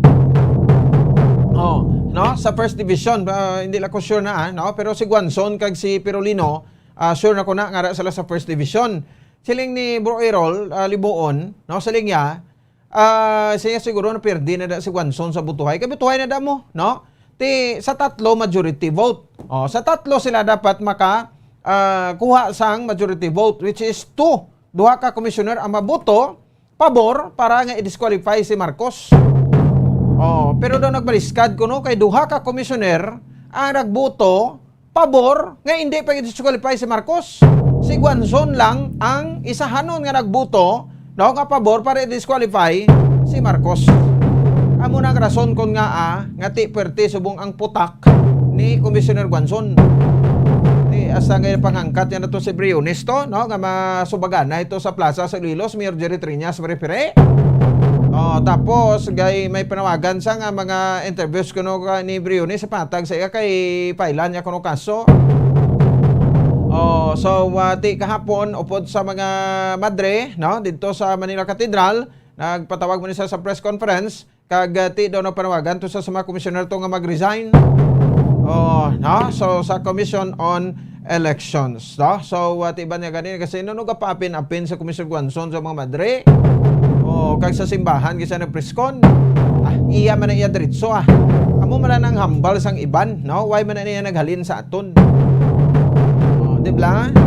Sige, panilagan na to niya. Ini isa sa mga rason kon nga nagsalta man si Commissioner Guanzon kay ang resolusyon wala Japon na pagwa ni Perolino. 23 minutos na nakaligan sa tak ng alas 7 sa gabi rin sa aton sa Riga Pagpalagan at naman sa aton sa Riga Palatuntunan. Isa sa rason kung mapagwa, kung mag-retire si Guanzon, mabuto liwati, hindi na sa ka-participate sa butuhay. Laban-laban i-appoint na da kuan man si Presidente Duterte man kasi linya ganita ni tanan na appointes ang kuan sang COMELEC Commissioner pagi sa Judicial and Bar Council kung sa JBC. Kaliktan mo na sa konstitusyon ng presidente man ang appointes ang appointing officer ti budlay naman ligwaton ang konstitusyon kay gamay lang amendment gani do naga ilinaway kita. So why tamhimo 24 minutos sa nakaligan sa taknang alas 7 din sa atong saling para tuntunan. Nauta ko ang report ni Bombo Ansindo Surian nagikan sa Bacolod City Government Center. Ay, by the way, Bombo Kim, perting ulan, no? Ulan? Oh, sige, kay bisan na rin ako di sa soundproof yung announcer's booth, no? Sang Bombo Radio. Pero babatian ko mas Japon pag sagana sang ulan, minito si Damol ginang ulan subong. Kay na mga alas 4, alas 5 dito sa Iloilo yan ang ulan sa Iloilo City. No, subong gabi diri sa Anton no? Bag-ulan nag-ulan di sa Anton, no? Subong nga gabi, so kuan ang ulan nagasagana, no? Sa atop ta sang building sang Bombo Radio. No, so at least maburbog nawan man ang mga tanom nato no? Nga malawig-lawig man, no? Nga waay makabanan ulanan. O, sige. So 25 minutos sa nakaligan sa taknang alas 7 sa gabi ang 21 ka kaso sa Omicron variant diri sa bahinsang sudad sang Bacolod. Check naton ini. Makabanan po sa kabomboan sa sila kapila ka mga balita, no? Ang mabulos sa kay kuan no? Mabulos iya makabanan sa kay kuan sa kay Comelec former the late councilor Elmer C. Hibalo naton kung sino no magabulos ni sa iya. Kaya na kuno to ang sulat sa Office of the President. Ang pinaka-latest nga update sa aton nga Bacolod City General Hospital. Ito koron iya makaberendra sa Barangay Vista Alegre sa may syudad iya sang Bacolod. So ano kuno plano no nga Islan ini ang pangalan. According sa kay Congressman Greg Sataya ato sa ring Lone District Congressman sang syudad. Sa Omicron variant no sa nasiling tana do medyo kuan nagtadya no krokampante siling ganing gabi sa interview naton sa kay Mayor Emilio Bing Nordia no nga siling gani we must to learn to live with COVID no so upod ta sa pagpangabuhi ang COVID di ba no muna kuno mo hambal ni Mayor Bing Nordia sa tuod man kiti karo ko sa pagkontra ni COVID nang ta no. So, imbes nga ti ipabakuron ta ekonomiya ta, buyon ta, pabangunon ta ekonomiya ta, no? Nagsagad na lang kita iya ka tutok na COVID. Di mayo kung may nakamarasmas naman ta, no? Tama na niya, sobra na. Sa na ma-update sa Bacolod City Government Center. Bomboan, may gabi please come in. Bombo Pons, una, no, ang ining ginahulat man bala nga pagbulos sa kay late Councilor Elmer C, no, sa sesyon sa mga or sa sangguniang panunsod sa siyudad sa Bacolod, bila ginahulat ang recommendation sa party nga kung diin siya nabilong ang Nationalist People's Coalition ako ng NPC Bombo Pons, no, kung sa rin ang district chairman si Bacolod City Lone District Congressman Greg Gasataya. So suro kay na sa kay Congressman Greg Gasataya Bombo Pons nga yara na sa Office of the Malacanang ang endorsement sang NPC nga si Pausi ang bata ni Anay Bacolod City Councilor Elmer C amo ini siya Bombo Pons ang ginrekomendar nga mabulo sa iya sang NPC. Kay suno sa dugang nga explanation ni Congressman Greg, may ara na siya Bombo Pons nga unwritten rule no sa NPC nga sa consultation niya bala sa mga opisyal nga kung sino ang relative, ang pamilya, Bombo Pons, mabulos. So that is why ang ginakomendar sa NPC si Pausi, no? So yara na sa Office of the President. So kung ara na yan sa Office of the President ang recommendation anytime soon Bombo Pons, magwa na ina siya, no? Pumatiyan ta bala ang confirmation sa kay Congressman Greg Gasataya. Ara na subong sa Malacanang ang iyang papers kay may endorsement alin sa NPC ginpasaka sa DILG, then ang DILG endorse na nila sa Malacanang. Siguro a little over a week ago, no, and I was informed nga naman sa opisina ni Presidente, no, so probably anytime magwa naman na ang pirma. So si Pausi ang gin-endorse sa NPC? Yes, correct. No, si Pausi ang gin-endorse sa NPC. Then siya man ang endorse ang after endorsements ang NPC nga mabulos kay Councilor C, ginpadala ang mga documents niya sa DILG. Then after ginpadala ang mga documents sa DILG, gin-verify sang DILG, may pila pa sila ka mga papers. Then ginpasaka na sa Malacanang, I think little over a week ago. Ito na dito sa opisina ni Presidente. So it means kung wala itong honor ang previous nga recommending endorsement sa pila ni Wala. Kaya ang stance ng NPC leadership is that may ara sang unwritten rule nga kung sino ang namatyan, ang pamilya amo ginangilagi na consider. Amo nang explanation sa akon no sang pagkadto sa Congress sang December at pag-istorya ako sa mga officers ng NPC. So expected within this month? Hindi ko makambal kasi depende na sa presidente. No? Siya nang mag-pirma. Hopefully, anytime. Bombo na ibaluan nga tidibra duhaning gagwa nga pangalan nga i-endorse no sa sining posisyon ni sa pagtaliwan ni late Bacolod City Councilor Elmer C. Ang bata niya nga si Pau C. Bombo Pons no kag si Marlon Solidom. Si Marlon Solidom kay NPC Bombo Pons no so duhani sila.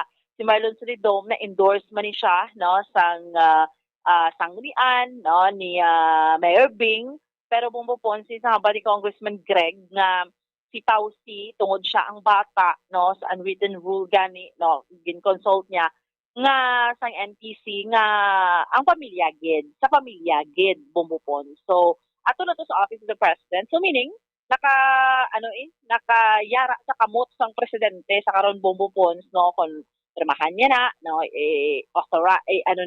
honor ina no nga si Pausi ang bata ni the late Councilor Elmer C ang magabulo sa iya Bombo Pons no sa sining sa pwesto niya sa bilang sangguniang panunsod members sangguniang panunsod sa siyudad sa Bacolod. Pag Bombo Pons speaking man sa kay Congressman Greg Gasataya, syempre kalabanan di blaga look forward subong sa Bacolod City General Hospital no.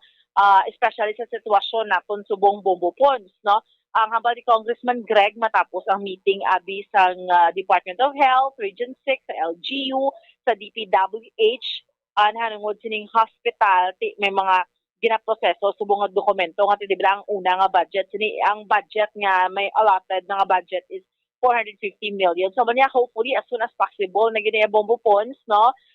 Para matigayon gid ang Bacolod City General Hospital kay may duta naman no construction na lang gid Bombo Pons mo duta naman igin-donate sa pamilya Hensole di bala naton una na nigin announce ang syudad nga mayara 4 hectares no ang 2 hectares diri makadto ni sa General Hospital and then the rest no may mga ipatindog man dira nga City Health Office no kag mga healthcare facilities man so no kay Congressman Greg ang dibra ang complex nga to pangalanan Bombo Pons ang Teofilo Hensole no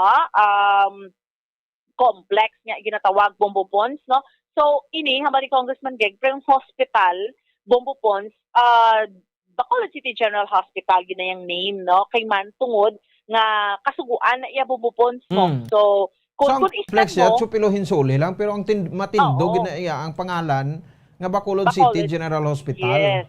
Kay kasuguan na siya, no? And ang only way nga ma-amend mo na siya, let's say kung iislan mong pangalan sa kongresista, is i-amend mo ang kasuguan, no? Anyway, bumupon si Congressman Greg Gasataya. Bacolod City Hospital, nag-meeting last week ang DOH, DPWH together with the LGU after I think couple of times na nag-request ang LGU nga i-reschedule no so I think may ara sang coordination meetings nga himuon ang DOH with the LGU with the City Health Office no and then ang sa DPWH no para at least sa iban nga mga technical requirements sa pag-construct sang hospital matapos na no para at least on the parts ng national government makasugod na sila patindog sa hospital. But I cannot speak for and behalf of the city. I can only speak for and in behalf of the Bacolod City General Hospital. Basta sa ako niya, na-insure lang nga may ara duta nga butangan which was donated by the Hinsoli family. Kita ko personally, I've been talking with them since June pa eh. No, so continuous man yung amon communication ang inistoryanay until natapos abi ang ila donation, no? So amo man lang ako niya gina-insure nga may-ara sang duta nga butangan sang hospital. 2 hectares kung no ang inang hospital yan. Yeah, I think ang ginbutang dito nga area for the hospital is 2 hectares, no? So ang DPWH manaya and DOH mahimo na sila naman natin may mga technical study naman na silang ginconduct, no? Pati sa mga perspective, floor plan, kagiban pa mga engineering requirements, no? So nga hopefully mapadasig na siya para makaschedule naman ang national government nga mapabid na ang project para maka-start na sila gilayon. Kaya ang pundo there's already a 450 million pesos nga pundo coming from the national government. Ang 250 amo ni ang gin-request ko sa Department of Health, no, which is included. And then ang 200 million was the commitment of Senator Mig Zubiri. So in total 450 million ang ginallocate sa national government for the construction na sa hospital, meaning infrastructure pala siya, kaya panadalabot yung mga equipments, mga medical equipments, which inasya guro probably by next year pa punduan ta naman. Parts ang facility ko ang dialysis center. Among others, no. Kaya damo to siya mga sa bill nga or sa law nga ginimo naton may mga nabutang to because may mga need kita for that kind of facility, medical facility for Bacolod City, ng mga dialysis center, no. So aton malas na imuon niya is ang building ara, then i-facilitate naman naton sa Department of Health ang pag-purchase naman sa mga medical equipments by 2023 na national government or general appropriations act. Kung ang pangalan gid na Bacolod City General Hospital kung Yes, because amo na siya inabutang sa layi. Bacolod City General Hospital. So wala iya pagbag-o sa ngalan sang hospital. Kaya as what I've said last year, hindi mo na iya maliwat ang ngalan sang hospital unless i-amend mo ang national law. So ang national law hindi mo na iya amend nga hindi mo pagbag-uhon ang layi nga nanginbasihan sa pagtukod sa sinang hospital, no, which is the Bacolod City General Hospital. So the name of the hospital still stands. Bobo Pons, again, nabatyan natin si Bacolod City Lone District Congressman Greg Gasataya, no? Sa pihak na bahin, Bobo Pons, dalaon tanang ang ining 21 ka mga nagpositibo bala sa Omicron variant, priya sa aton Bobo Pons sa syudad sa Bacolod, itanan niya ni recovered naman Tuno sa confirmation. Genome Center naman? Oo, kabalo ka naman sa Genome Center yang pagwa sa ay man kay hindi ka bala masyak. Pagwa sang report kay Bobo Pons, tapos na ayo na. Next swab ini sila January 7 to 12, di subong February 1 na, no? So, normal sa Genome Center. Pero kama ni Dr. Chris Rongon nga recovered na ni sila. Ining mga nagpositibo, 8 ka lalaki, 3 ka babayi, 13 ka babayi, and 2 ka elderly, no? Ang pang-idaron sa ni Bombo Pons, 19 to 24 to 56 years old. Bombo Pons, from ang Barangay Singgang may 3, ang Granada 1, ang Villamonte 6, Mansilingan 4, Barangay 12 1, Mandaragan 1, Vista Alegre 1 ka kaso, Takuling 1, Pahanukoy 2, Kaghandumanan 1 ka kaso. Ang iya lang dring paathag ni EOC Deputy for Medical Dr. Chris Rongon nga nahibaluan naton nga ining nagdamo bilang kaso naton bumbupons no sining New Amo Year. na siguro? Omicron na gid to ya no atong Omicron gid dya, no ang naglinat nanay na bala bumbupons kay kabalo ka tiyang characteristics ang Omicron niya mild sa tuod pero dasig siya mang laton no. That's why nga kung ginatutang kaso ka, patest ka na, kay it could be basi bala nga positive ka. So bumupon sa katiyan naton si EOC Deputy for Medical, Dr. Chris Sorongon. So, bali ang date of swabs na January 7 mo subong to sa mga... Okay. And then, ginbalala naton sa Genome Center. Yes, so bali sang pagbalik naton after New Year, nagsigi kita padala sang specimen for genome sequencing. Ito mo mga specimen na nag-qualify sa criteria na gin-set sa Philippine Genome Center. So that's why consequently we were able to send. So in ang mga specimen gin-send sa amo na mga dates, ginagawa ang result after 3 weeks. So mga almost 3 weeks gid ang turnaround time for genome sequencing. Okay. So pero Doc, amo ning hambal mo ining ang ining cases ining 21 ngani, wa ay nakita dapat i-worry. Wala, nakita na sila recovered na. Tapos halos na sila mga mild asymptomatic cases. No, but dala mo makita ang highly transmissible ang variant. So that's the reason why sa aton nga initial nga result 21 dayon ang positibo sa Omicron. Doc, ano imo advice? Ano imo because of this? Ano imo advice sa mga pumuluyo? At yan aton nga advice number 1 this confirms nga ang aton cause ang surge is brought about by Omicron. So that's why kinahanglan gid naton yung obserba ang minimum health protocol at all times.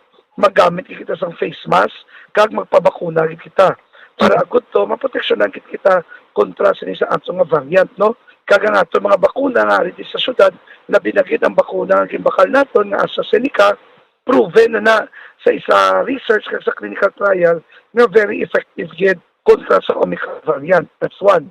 Number 2, subong sini kung hila naton ka, no, hindi mo lang pa-consider na ang kaso.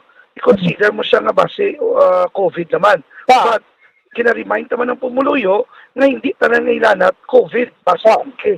So that's why ang importante early nga pagpakonsulta, early nga pagpabulong, early nga pagpatreat para hindi maglala, para temprano pa maagapan kaya hindi ka na kilala mag-hospital, no? Amo lang ginang pinaka-importante sa tanan. Kaga thirdly, kinahanglan na magdisiplina kita. Let's protect ourselves because you know, Bumbuan, we have to accept the fact that COVID will be with us. It's part of our way of life, no? We have to learn how to live with COVID in the words of Mayor Bing. So living with COVID, we have to learn how to adapt. But at the end of the day, if we know how to protect ourselves, if we are responsible of our action, so natural, dag-unta niya ang COVID. Kag para sige ang atong pagpangabuhi, sige ang atong obra, sige ang atong ekonomiya, kag sige ang yuhom sang kada bakulod nun. Nabatian naton bumupon si EOC Deputy for Medical and Data Analysis, Dr. Chris Sorongon, no? So, mana, no? Bumupon, it's confirmed na din man lang gituod nga lugar, no? Omicron niya ga panalasa, maski sa luwas ang pungsod. Milder siya, ayaw man ni si Genome kay way bla bakulod nun nga man nervyos. Way man nervyos kita. Pag-report mo sa recovered na. Ikaw Omicron, ti perti na mang laton. Balik kayo ng laton ni sa aton sang Enero, di? Dumduman mo, di ba bumupon sa kaso ta, sus panglakaak yan mo. Pero ti milder, why man niya ka-hospitalize ang tao, no, in fairness, tapos bakunado naman taya, no, amo na siya. So, iba niya, boosted naman gani, boosted naman gani mo, no? So, anyway, bumupon sa mo yung update report naton nga madulong para sa pagpangalagad sang Zona Libre. Ini si Bombo Ansindol Sorilia para sa Pambansang Radyo ng Pilipinas. Consistent overall, number 1 sa Bacolod, Basta Radyo, Bombo! Salamat sa kay Bombo Ansindol Sorilia. Oras sa Bombo Radio Bacolod, Philippine Standard Time, 42 minutos na nakaligad sa takna alas 7. Sa Martes ga presentasyon, Kong Hepa Choy. Para sa ato sa mga Chinese, no? Chinese New Year, ini sa lunar calendar, no? Year of the Tiger. So, kung pala nagsugod yan, no? Sa Chinese lunar calendar, ang New Year. Sige, may special feature galit na karon, no? Sige, pabati na to na karon sa ato sa pagpalagan anyway. Balik kita makabanan para sa dugay balo sa aton nga mga kautura mga kabumbota, mabakulod nun. May 450 million pesos no nga ginpain nga pundo ang national government no para sa saling 2022 para ini sa construction sa infrastructure no. Makaba pero kulang pa ini. Update sa hospital ta sa Bacolod City General Hospital no. So iyon pa ni Congreg no nga mapunduhan equipment ibutang diri sa 2023 national budget. Okay lang na ang 450 million i-construct na nanay Tapos di ba si Senator Mig Subiri daw nag-amot man to o sang sining millions of pesos man para sa patukuron no Bacolod City General Hospital ining hospital no sa Makabanan sa Republic Act 11564 ini nalakip kung napagkidra no Bacolod City General Hospital no so muning handom sa Bacolod noon nga dapat may kaugalingon kita diri nga hospital. 44 minutos sa nakarigan sa tak ng alas 7 sa gabi mahatag lang tayo pila ka mapramdom standby Bombo Dennis Rubica auto report sa Provincial Capital no para masugpon naton ini Omicron case sa probinsya no sa Negros Occidental. Magabalik kita pagkatapos kidamang sani standby. Bombo Radio Bacolod. Number 1! Bas Paradyo Bombo. Tips agud malikawan ng insomnia. Ang pagtulog sang maayo ang makaapekto sa mental kag physical health sang isa ka tawo. Apang kung kaisa hindi maligar nga nagaka-eksperyensya sa ginatawag nga insomnia, gani ari ang tips agud malikawan ini kag mas makatulog sang maayo mga kabombo.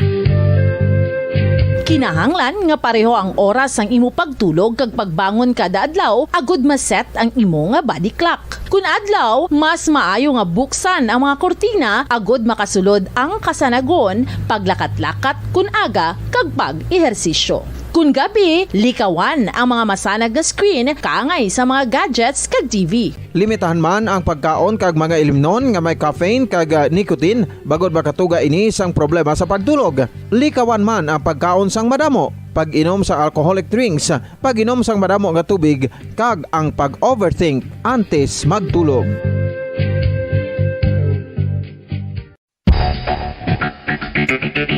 Ang husto nga paggamit sang earphones o kon headphones. Kalabanan sa karon, ilabi na sa mapamatanon ang masami nga nagagamit sang earphones o kon headphones sa tion sang nagausar sang gadgets. Apang, ano bala kalawig ang aton paggamit sang earphones kag headphones? Nakahibalo bala kamo mga kabombo nga ang tuman kalawig nga paggamit sini ang makatugas ang ear noise o kon acoustic trauma? May pila naman ka tips nga makabulig agud mahalungan naton ang aton dulunggan kag pamatinan. Dapat nga ipabilin nga yara lang sa 60% ang volume sang aton nga mga earphones o kon headphones. Likawan nga masobra sa 4-5 ka oras ang tayuyon nga paggamit sang earphones o kon headphones. Magtala na sang 15 minutos nga break matapos ang 1 ka oras agud nga makapahuway ang aton palamatinan. Masami nga tinluan ang earphones o kon headphones kag mas maayo nga gamiton ang duha ka earpiece sang aton nga mga earphones.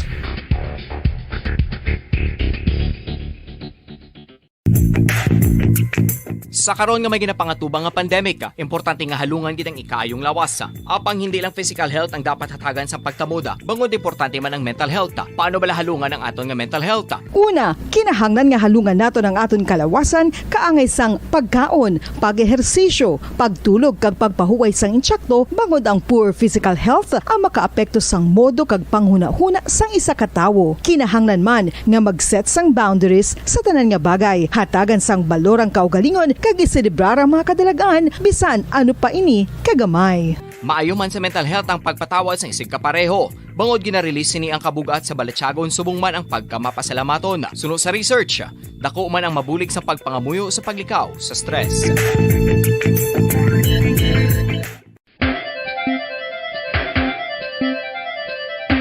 Ang talaba. Sino bala ang hindi maganahan magkaon sang talaba? Magluwas sa manamit sini nga sabor, ang talaba ang nagaunod man sa calories, protein, fat, vitamin D, thiamine, niacin, vitamin B12, iron, magnesium, phosphorus, zinc, copper, manganese kag selenium. Isa ini sa mga source ang high quality protein nga nagaunod sang siyam ka importante nga mga amino acids nga kinahanglan sang lawas sang tawo. Nagaunod man ini sa antioxidants nga maayo para sa atay. Apang ang pagkaon sang talaba ang mayara man sa mga risgo. Bangod nagaunod ini sa mataas nga amount sang zinc nga delikado sa kalawasan kon masobrahan. Ang pagkaon sini nga hilaw ang makatugaman sang bacterial infection kag makatugas sang diarrhea, pagsuka, hilanat kag iban pa nga seryoso nga kondisyon. Gani sa pagkaon sang talaba kinahanglan hagan-hagan lang. Oral disease, nagapadayon nga seryoso nga public health problem sa Pilipinas. Ang prevalence sang dental caries sa mga permanent teeth ang nagapabilin nga mataas sa 90% throughout the years. About 92.4% sa mga Filipinos ang may tooth decay, kag 78% ang may gum disease o kon periodontal diseases. Santo sa report nagikan sa DOH. Bisan pa nga ini ang preventable o kung matapna, ini nga balatian ang nagapikto sa halos kada Filipino at one point or another sa iya nga pagpangabuhi. Ang pag-practice sang good oral kag dental hygiene kaangay lang sa paghalong kag pagtatap mo sa imo kaugalingon. Nagatap na ini sang bad breath, tooth decay, gum disease, resulta ang healthy nga baba. Ang healthy nga baba o kon mouth maayo nga indicator nga maayo man ang imo lawas. Gani halungan gid ang aton nga dental health. San o ikaw ulihi nga nag-ilis ang sponge nga ginagamit mo sa paghugas sa mga kitchen utensils? Ang kitchen sponge mga kabombo, ang mas mahigko pa sa toilet. In fact, ginpahayag sang microbiologists nga ang mga butang nga ginagamit naton sa pagtilo sa mga dishes ang pinakahigko nga bagay sa balay. Sa isa ka pagtuon nga na-publish sa journal nga Scientific Reports, ang spongy bacterial colonies ang mas delikado sa aton ikaayong lawas. Bangod sini, ginarekomendar sa mga researchers nga dapat islan ang sponge kada simana. Ang kitchen ang lugar sa aton balay kung sa diin nagasugod ang mga new bacteria. Bangod sa human traffic kag food preparation. Bangod ang sponge ang masami nga warm, mabasa kag matrace ang old food. Ini ang ideal nga breeding ground para sa bacteria. Suno sa pagtuon, maayong idea nga tinluan ang sponge kada tapos gamit. Apang ginasuggest sa mga researchers nga regular nga islan ang kitchen sponge. Ang kitchen ang lugar sa aton balay kung sa diin nagasugod ang mga new bacteria. Bangod sa human traffic kag food preparation. Bangod ang sponge ang masami nga warm, mabasa, kag may trace ang old food. Ini ang ideal nga breeding ground sa para sa bacteria. Suno sa pagtuon, maayo nga idea nga tinluan ang sponge kada tapos gamit, apang ginasuggest sa mga researchers nga regular nga islan ang kitchen sponge. Yari na ang isa sa nakapabaylo kag nakabaton sang brand new radio set with AM and FM band kag 1,000 pesos cash. Nagikan sa Bombo Radio Bacolod. Ko si Anisito Delicano, taga Libertad Extension, Bacolod City. Nagbabaylo ko sang radyo nga ginatag sapon sang Action Radio kay nagaungot sa ilalang estasyon. Hindi ko kapamati sang iyasang bumbo, mga lapit naman sa katuig ni nga ginatag nila sa akon. Amo na mo lang ni ang imo nga mamatian ang Action Radio lang. Amo ini nga radyo ang ginapangatag nila. Gindala ko di sa bumbo kay pabayluan ko sang iyasang bumbo nga radyo nga wala sa ungot sa isa lang ka estasyon. Kag manami kay bag-o, kag wala guba, may suga pa. Kag ang 1,000 nga ginatag sang bumbo, mapasalamat gid ko kay may nagbakal na kusudan. Sing una ga vendors ko ti kay ginkakasama kami sa Libertad, di way nako kan sa balay na lang ang akon bata ang mga nagasuporta sa akon. Ay bakal ko bulong ko may ano ko may apo ko kag taas akon sugar. Nga pasalamat gid ko sa Bombo Radio sang ginatag nila nga 1,000 kag ang radyo. Salamat gid. Basta Radio Bombo number 1.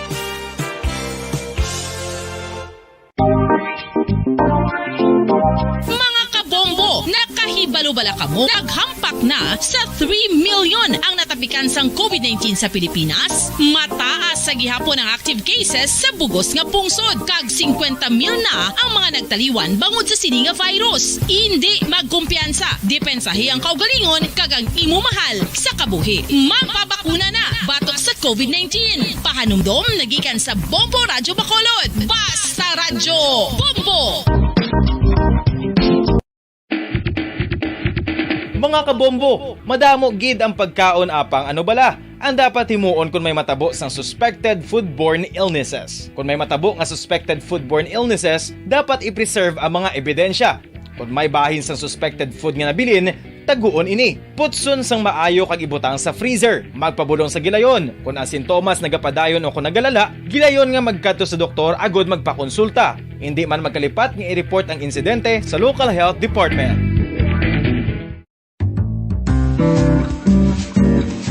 Mga pamaagi para mangin matinlo kag safe ang aton mga pagkaon. Ipabilin nga matinlo ang palibot. Isiparar ang hilaw sa naluto ng mga pagkaon. Lutuon sang maayo ang mga pagkaon nga dapat lutuon. Taguon ang mga pagkaon sa safe nga temperature. Depende sa kinahanglan sang klase sang pagkaon. Maggamit sang safe nga tubig kag raw materials.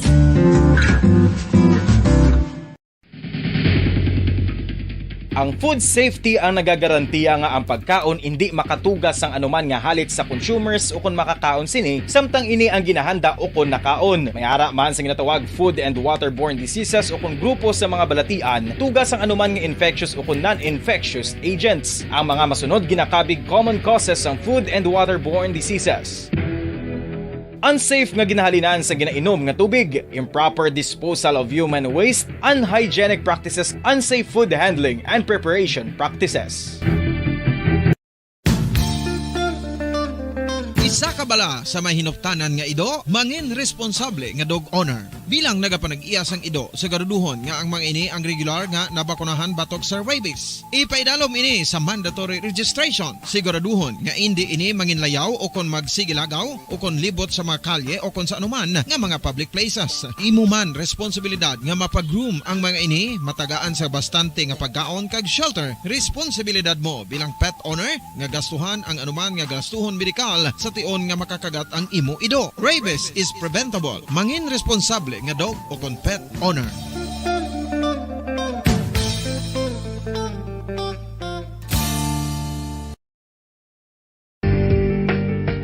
Kinahanglan mo bala nga mag-recharge? Hindi mo na kinahanglan nga magsalig pa sa caffeine. Bangod ang pag-power nap ang makapaboost sang memorya, cognitive skills, creativity, kag energy level. Ang power nap o kon cat nap ang pagtulog sang malipot nga oras kag may tinutuyo nga i-revitalize ang isa ka persona. Masabi ini nga nagadugay sang 15 to 20 ka minutos ginahimo kun udto o kun hapon. Santo sa pagtuon, mas mangin alerto ang isa ka persona kung maka-power nap ini. Nagapabuhin man ini sang stress kag nagapa-improve sang cognitive functioning. Isa ini kapamaagi agud nga ma-refresh ang utok sang tawo kung ginakapoy. Bagluwas diri, nagapanubo man ini sa risgo sang heart disease.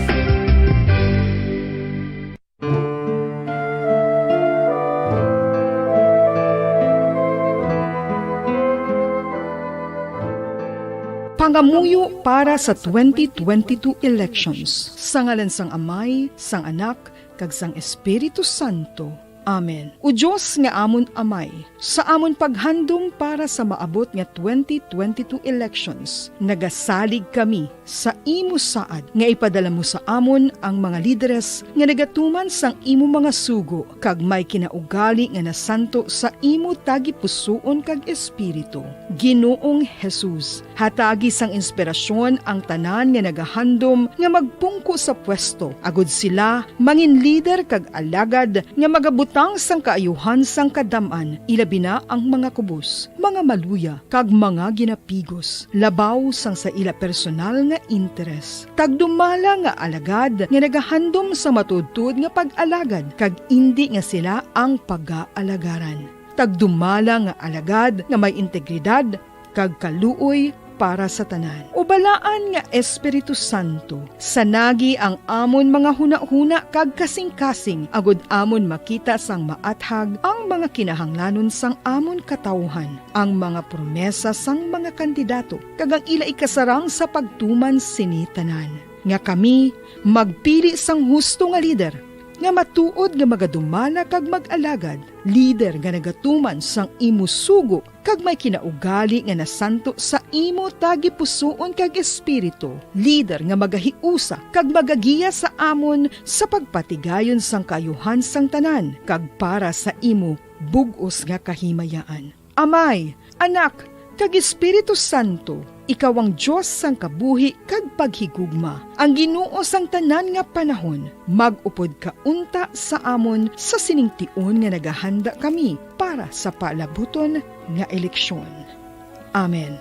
Sa ngalan sang Amay, sang Anak, kag sang Espiritu Santo. Amen.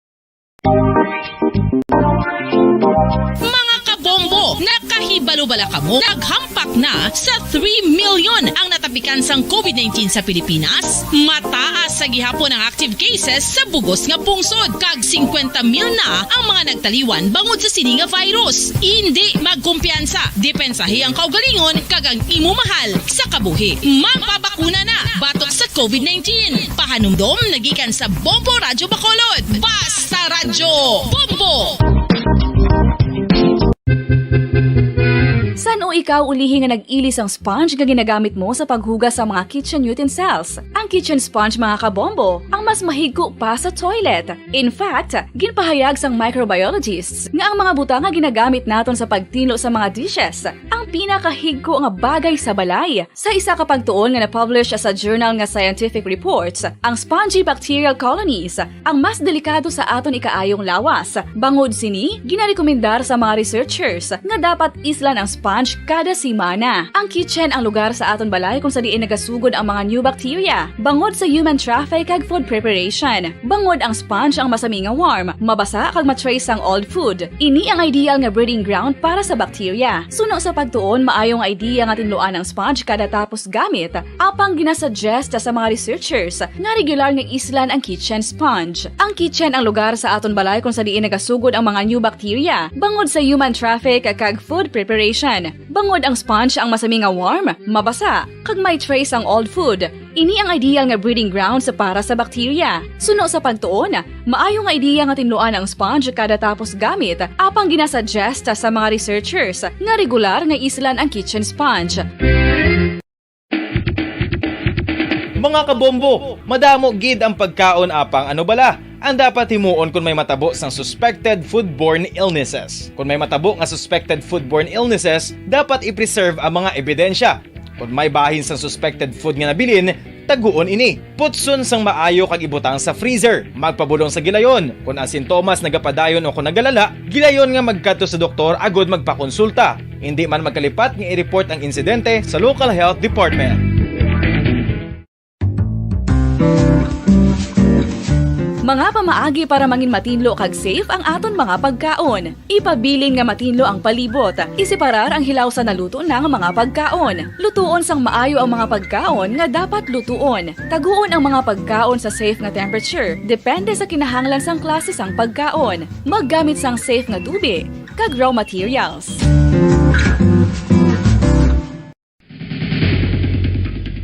Ang food safety ang nagagarantiya nga ang pagkaon hindi makatugas sang anuman nga halit sa consumers o kung makakaon sini, samtang ini ang ginahanda o kung nakaon. May ara man sa ginatawag food and waterborne diseases o kung grupo sa mga balatian, tugas ang anuman nga infectious o kung non-infectious agents. Ang mga masunod ginakabig common causes ng food and waterborne diseases. Unsafe nga ginahalinan sa ginainom nga tubig, improper disposal of human waste, unhygienic practices, unsafe food handling and preparation practices. Isa ka bala sa mahinuptanan nga ido, mangin responsable nga dog owner. Bilang nagapanag-iyas ang ido, siguraduhon nga ang mga ini ang regular nga nabakunahan batok sa rabies. Ipaidalom ini sa mandatory registration. Siguraduhon nga hindi ini manginlayaw o kon magsigilagaw o kon libot sa mga kalye o kon sa anuman nga mga public places. Imo man responsibilidad nga mapag-groom ang mga ini, matagaan sa bastante nga pagkaon kag shelter. Responsibilidad mo bilang pet owner nga gastuhan ang anuman nga gastuhon medikal sa tion nga makakagat ang imo ido. Rabies is preventable. Mangin responsable nga dog o kon pet owner.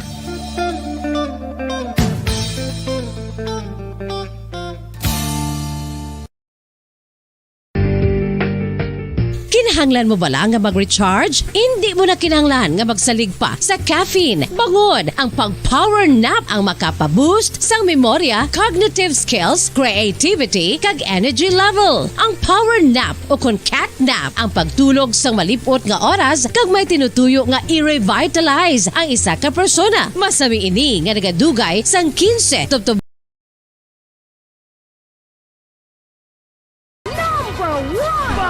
Paradyo Bombo. Okay, pabalik na rin sa atong saring nga pagpalagad. Sa Bombo Radio Bacolod Philippines Standard Time, 5 minutos sa nakaligid sa taknang alas 8. Medyo balawig-lawig yung atong panumdom, no? Pero sige lang no? Importante din na makabugas-bugas anay kita. Sige, back to normal kita. Back to basic na kita makabanan. This time, i-check na naton, no? Balik trabaho. Report ni Bombo Dennis Rubica. Pahig sa ato sa Liga Gobernador sa probinsya sa Negros Occidental, Governor Bong Lacson. Hindi may kagtanan sa saring Omicron variant, no? Kung panalasa naglinis aton sa Enero. Tingala kung man ang kaso iya sa probinsya, grabot yung balapit sa 300. No? Ang mga kaso gali kay si Omicron na nigali. Hindi kaya mahimo, no? Nga ti kung may mga iban nga variant dito sa luwasang pungsod, hindi makalabot sa Pilipinas. Ni bisan nano tapakalog, ni bisan nano tapaka-istrikto, no? Malusot ginaya. Di kabalaw naman kamong ining Omicron variant ya, kuan sa airborne, no? Nagaupod sa hangin. Isa kibot ka lang na gani, mahaklo mo ang hangin. That's why importante pag subong magmask kita, di ba? Especially kung kita sagwa, kag sa mga open nga area, kag close nga area. Open o kon close nga area, sagwa ka man o kon sa sulod, no? Nga mga kalatuan kay ti ang virus nga Omicron nagaupod sa gyapon nga makabaran sa hangin, no? Hindi na sila nga ti malaton lang halin sa imo sa nga isig kapareho. Kundi pwede kita malatnan pinagi sa hangin. Amo na siya. So that's why hindi pagi kita maging kampante subong. Ang importante nga ti ari na kita although alert level 3 kita. But naga-enjoy na kita, no? Daw kalimbawa daw ari lang ta sa normal. Naton sa nga pangabuhi. Di ba? Sa mo man nang aton no? Nga dapat ara kita sa normal, no? Naton nga pagpangabuhi. Virus lang ni. Sige, i-check naton yung makabanan, no? Ang report rin ni Bombo din sa bikad sa ato sa ring pagpalagad. Diri man sa bahin sa ato sa iyang paratuntunan. Bombo din sa report, please come in. Mabupon sa kung may 21 ka kaso sa Omicron variant sa COVID-19 sa Bacolod, diri sa probinsya sa Negros Oriental, bumupon may ara man, no? Sing 7, no? 7 ka mga Omicron variant, no? Ang konfirmado. Bumupon sini base, no? Sa result nga ginapagawa sa Philippine Genome Center, nga ginpadala sa Department of Health. Nga nabaton sinigi lamang adlaw, no? February 1, Bombo Pons. Ining mga swab samples ang ginpadala sa Philippine Genome Center sa tong tinalikdan nga January 18, Bombo Pons. Amuning aton nga data mismo nga nakuha, no? Sa kay Governor Eugenio Bong Lacson, no? Bumupons ang mga lugar, no, nga may-ara sa confirmed Omicron variant sa COVID-19 dire sa probinsya sa Negros Oriental, bumupons kasi neta kung January 18 pa naging padala dito February 1 na kita, no? 16 pila na mga 13 days na nakaligad. Grupos ayon negro na recover yung mga pasyente na nga natapikan sining Omicron variant no.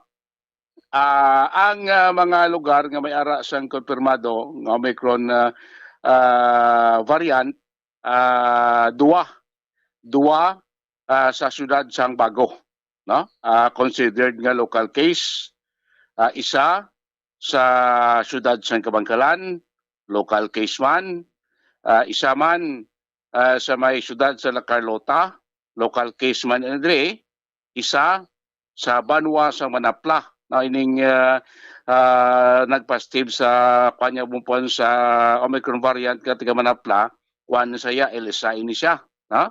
Localista individual na nga nagabalik diri sa probinsya taga Banwa sa Manapla. Isa pa gid sa syudad sang Silay, may isa naman local case man kag isa pa gid sa may syudad sang Talisay. Local case man mo puros mga dalagko nga mga syudad di Bumpon so. Ang nga lahat nga daw nagligat nga yes. Dali lang gid standby. Bombo Flash Report. Bombo Flash Report. Sa kanay no sa Bumulyan ni Selminardo no. Flash report Bumulyan, please come in. Yes, sa Bamboo Falls, so sinilanggit lamang nga gabi may isa ka allegedly Muslim in Bamboo Falls giluthang adira sa may malapit no o kana sa may City Hall sa mga Victorias City Bamboo Falls suno sa aton pag-checkar sa Victoria City Police Station isang exact address ni sa may Barangay 4 ini siya Bamboo Falls no kag ini ang monitoron pa nato na Bamboo Falls ang medical status o kan medical bulletin subong sini sang biktima no so sa initial information is manugsaka ini siya sa iyang salakyan sang golpe lang ini siya sang gintiro sang motor riding suspect Bamboo Falls. Sige, balikan ta na karon ng detalye. Sa Bamboo Falls para sa Bombo Flash Report, ini si Bombo Yanizil Minardo para sa Pambansang Radyo ng Pilipinas. Consistent overall number 1 sa Bacolod, Basta Radio, Bombo. Bombo Flash. Bombo Flash Report. Bombo Flash Report. Sige, balikan ta na karon dugay-dugay no? Ang duga nga follow-up sang patrol. Bumarenes, please come back. Yes, habang po sa Musinato ng mga lugar nga mayroon sang confirmed no Omicron variant cases no. Duwa sa Bago, isa sa Kabangkalan, isa sa La Carlota, isa sa Manapla, isa sa Silay kag isa sa Talisay. So ini mga syudad bumupos kay pinimisidar naton kon maibalaw naton sa mga data naton nga nakuha sang nagtimbuok kita no sang kaso sa COVID-19 mga second week sang January. So ini mga syudad bumpons nakitantang kadalagko no nga naga-triple digit ang mga kaso sa COVID-19 like sa may syudad sa sila di ba 1 week magani na sila ang mga opisina sa Silay City Government bangod kadamo sa mga empleyado nga nag-positibo no may mga contact tracing sa Talisay no Araman sa La Carlota, kadamo man sa maniligad ang kaso nila. Kabangkalan City Bumpos, nagligad to. Doon ang panguna man si kadamuon sa mga kaso sa COVID-19. Upod man sa may syudad sa Bago. Bombo Pons, so siguro tining mga nagpastib ni. Basta mo ni nagkakwan nagkalaton no, sa Omicron variant no sa iban pang mga residente kay tanan magluwas sa Manapla nga ini nagpositibo sa Omicron TLSI returning residents abi Bumupons kang the rest na sinaton mga local cases na Bombo Pons no kay kayla tingin paig ni Governor Lacson nga ti bangod sining madata pagyapon madasig pagyapon nga pagsaka sa kaso sang COVID-19 dito sa probinsya at hindi pa na kita magkampante kay as of today gani Bombo Pons no February 1 no sa pinaka-latest nga ginpagawa nga data no sa Provincial Health Office no. As of today, February 1, active cases ng COVID-19 sa Negros Occidental is 3,445 bumupos. No? 3,445 bumupons na 3,445. Kumpara ta kahapon, bumupons ang kahapon, January 31, 3,392. No? So may pagdugang, pero nakita na for the last 4 days or 5 days, ang pag-increase ang kaso naton ginagmay na lang, no? Double digit na lang, no? Kumpara mo sa manigligad nga naga-triple pa siya, kasi nagsubrasyon bumupons mo, no? Galabot yung ligad to 200 sobra, nag-300. Pasubong niya, naga-double digit na lang ang increase sa positive cases sa probinsya every day. Bombo Pons Prote kay nagi Governor Ginaton kay Governor Lacson ko na balati na lapot ng peak, no? Sa kaso naton diri sa probinsya sa Negros Oriental taysa sa Governor ti wala paguro kay ti ko makita sa data ti aton adlaw may nagadugang pa. Biskan double digit na lang ang nagadugang pero may additional pa nga kaso bumupons, no? Sa COVID-19. Siguro sa mga pinaka-latest ining data ginpagawa sa Philippine Genome Center sa DOH subong adlaw nga may ara kita sing confirmed Omicron case diri sa probinsya January 18 pa ni mga samples naging padala dito. Tiwit kabalo after January 18, base may mga nagpa-positive pa nati mga results ni swab ila samples itala sa Philippine Genome Center base bala madugang pa bumupons, no? Pero magsiling kita speaking January 18 sigurado kita ti ini managpa-positive ni Gumpos recover na kiti madasig bala mag-recover kamo kung Omicron variant, na madasig mga taon kag madasig man ikaw yung magka-recover sa muna bumpos isa sa mga rason kung atong provincial government still, na asing naton ang hugot nga pagbantay sa gapon sa mga nagasulod diri sa aton sining probinsya, no? Muna di kung daw mabulubudlay sa negative RT-PCR test result nga kuhaon mo before ka entry sa Negros Oriental ang rapid non-active rapid antigen result pwede na siya bumpos, no? Kaya isa sa mga measures, no? Sa mga nag-abot sa aton puerto kag sa aton airport bumpos, no? So sa aton land border sa medyo border aton with Negros Oriental kaya sa pila naton nakadulon like sa Hinubaan, may border to Basay, Negros Oriental. Di sa may Kabangkalan, border to with Mabinay, Negros Oriental. Kaya sa may San Carlos, border to Dabi, Canlaon, or Banwa, Bali Hermoso. Kaya di man sa may Castiliana, border naman daw with Canlaon City, Negros Oriental. Sino mga border, yung Bumpos Land border with Negros Oriental, ganyan klaro, kaya na ni Governor Lacson, ngati sa mga nag-travel pasulod, no? There is a Negros Occidental with land border nato sa Oriental, so dapat gini sila may aras lasang negative RT-PCR test result, no? O antigen kay ti wala kita diya sang antigen test, no?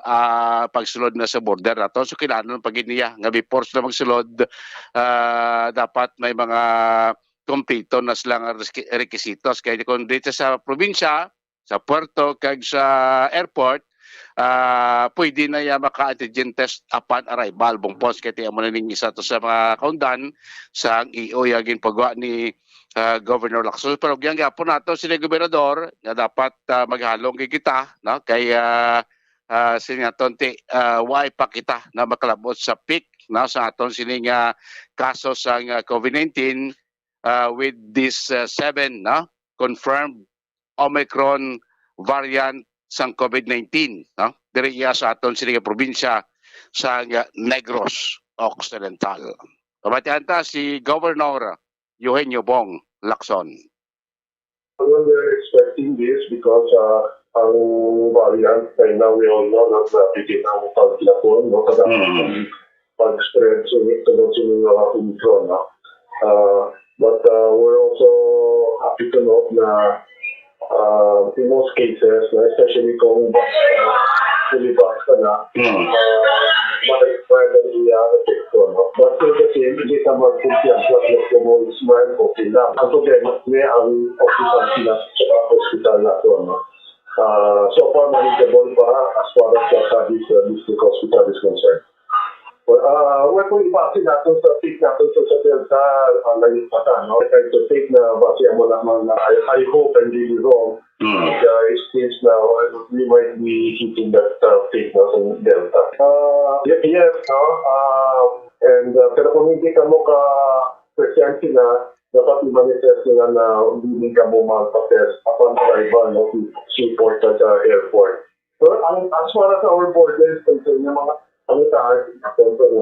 negative result. Kaya we can have the capacity and personnel na bitangan every entry point natin sa border. Wala sa kapasidad sila. No? So, ang tao natin naralan sa airport and seaport. So, sa mga borders as far as the province is concerned, kung itahan din namin sa negative results prior to travel. Bumupos no, si Governor Eugenio Bong Lacson. So despite sining 3,445 active cases ng COVID-19 sa probinsya, pumayo ng bumupos sa bita kay ang aton nga ospital, aton COVID hospital sa may Cadiz District Hospital, at least hindi blaya dagsa ang mga pasyente nga ginadala-dala with COVID virus, with coronavirus. Bumupos at masalsobral na isa kagatos kaya mga pasyente ini sila bumupos mga mild na symptoms lang ang ila sini nga ginaangkon, and the rest ara sa aton isolation facilities or iban bumupos isolated no sa ila sinitag sa iya kaya mga panimalay no tagsa kamapulian bumupon. So mo lang mayong balita kasi since nag-pandemic daw mo ning tilion bumupos nga nakalabot kita sobra 3,000 na nagligad to nag-pandemic. Makita po to sobra ng 2,000 daw kita katapak 3,000 po subong nga tio si Pabla nag sobra kita 3,000 po still counting. Pero naton double digit na lang ang ginadugang sa kaso naton everyday diri sa probinsya sang Negros Occidental, Bumupons. Mga balita gikan sa Kapitolyo Provincial, is Bumbo Dennis Rubica para sa Pambansang Radyo ng Pilipinas, consistent overall, number 1 sa Bacolod. Basta Radyo, Bumbo! Sige, salamat sa kay Bumbo Dennis Rubica. Pito man yung kaso sa probinsya sa Negros Occidental sa Omicron na variant. Natapna ta naman. Mula na yung nami, no? So, ako, paborgi ko ni sa ginaubra sa Philippine Genome Center. No? Medyo late, no? Late pero hindi makakululba. Kung sa bagay, ang virus, hindi mo naman dapat kakulbaan subong kung vaccinated ka na. Plus person na, naka-booster ka na. O, di swak na swak. 20 minuto sa kaligad sa Taknang Rasot sa gabi rin sa ato sa ring para tuntunan sa Zona Libre. Okay ba? No? Lapas sa ato ni Solito Beatan. Sige, mapabati lang tayo sa ato sa special feature, no? Chinese New Year subong, no? Kong hei fa choy, kong hei wa chai, gong sigong. Sa mga Chinese community iyan nato, no? Dari Filipino-Chinese community sa may syudad sa Bacolod, no? Kag mismo dito gidya sa China, ka-celebrate gid sila subong sang Chinese New Year. Sa lunar calendar, subong pa lang ni ilang New Year, no? Sa pagasugod sang Year of the Tiger.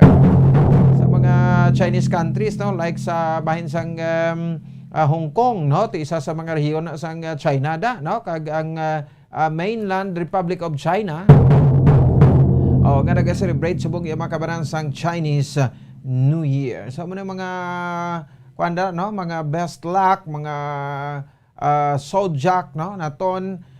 So tikita iya sang January 1 na kita, no? Nag New Year diri. Isa nagtakabulan tapos, no? Sa pag celebrate naton, no? Sang Year of the Tiger sa Roman Catholic Church. Ano ito sa special feature po sa kay Bombo Jazz de Jesus Madrigal.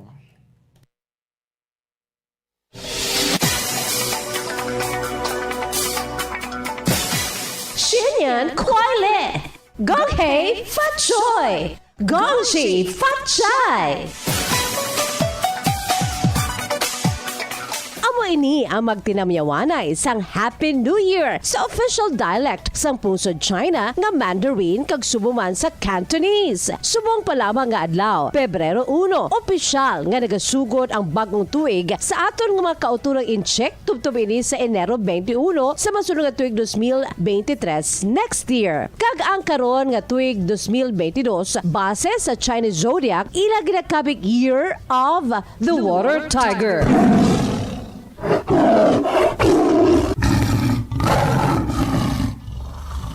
Ang tuig nga magapamayagpag ang mga Tiger Years ukon mga nabunag sa 1938, 1950, 1962, 1974, 1986, 2010, subong nga tuig 2022 kag year 2034. Sa China, ang tigre among ila ginakabig hari sa tanan nga mga beasts. Tiger is associated with bravery, confidence, and strength, also known to be strong-willed, opinionated, and stubborn. Samtang sabayan sa duag, ang soft organic shade of green among color of the year sunod sa aton nga mga kauturang incheck. Ang ini nga gray-green color na pilian bangod nagasimbolo ini sang regrowth kag resiliency of nature. Samtang ang makatawhan sa bugos sa kalibutan amat-amat ka nag-adapt sa bago nga pamaagi sa pagpangabuhi sa sining post-pandemic year.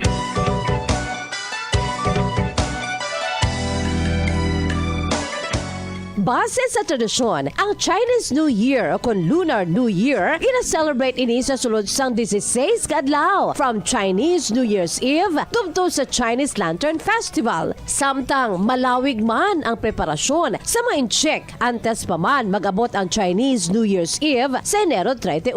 Nagalawig ini sa sulod sang tunga sa bulan ang preparasyon sa mga Chinese people sa ila pagsugalaw sa ila bagong tuig. Sa inuloan nga sa sininga tuig, nagsugod na sa Enero 10 ang pre-Chinese New Year preparations and activities. Ila ini ginsuguran pinaagi sa ila ginatawag nga Lava Festival bilang panugod sa ila nga Spring Festival. Sa sining adlaw, ang mayor nga bulaton sa maincheck amo ang magpangamuyo sa ilang mga ancestors kag mga dios-dios kaangay sa ilang nga mga door gods. Ini sa pihak sang pagpati nga makahatag ini sa ila sang fortune kag successful harvest. Sa sining adlaw, nagaprepara sila sa mga menu nga ginapangunahan sang lava porridge o kun lava zoo, iyara man ang lava tofu o kun aba tofu, kagang ila lava mian o kun noodles.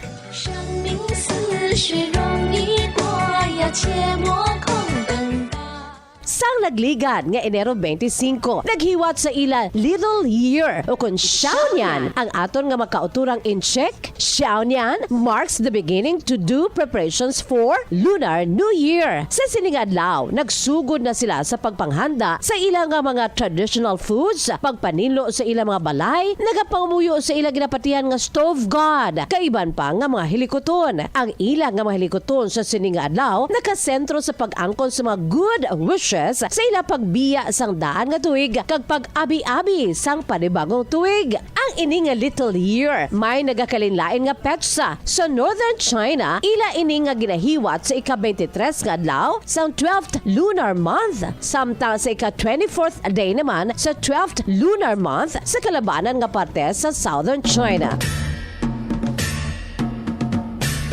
Sa pag-abot naman sang petsa 26 sa Enero, padayon ang pagpanilo sang aton nga mga kauturang incheck sa ilang nga mga panimalay. Thorough winter house cleaning. Ila ginasigurado nga wala gid sang may mabilin nga mga yabok. Sweeping away the dust represents a wish to put away old things. Bid farewell to the old year and welcome in the Lunar New Year.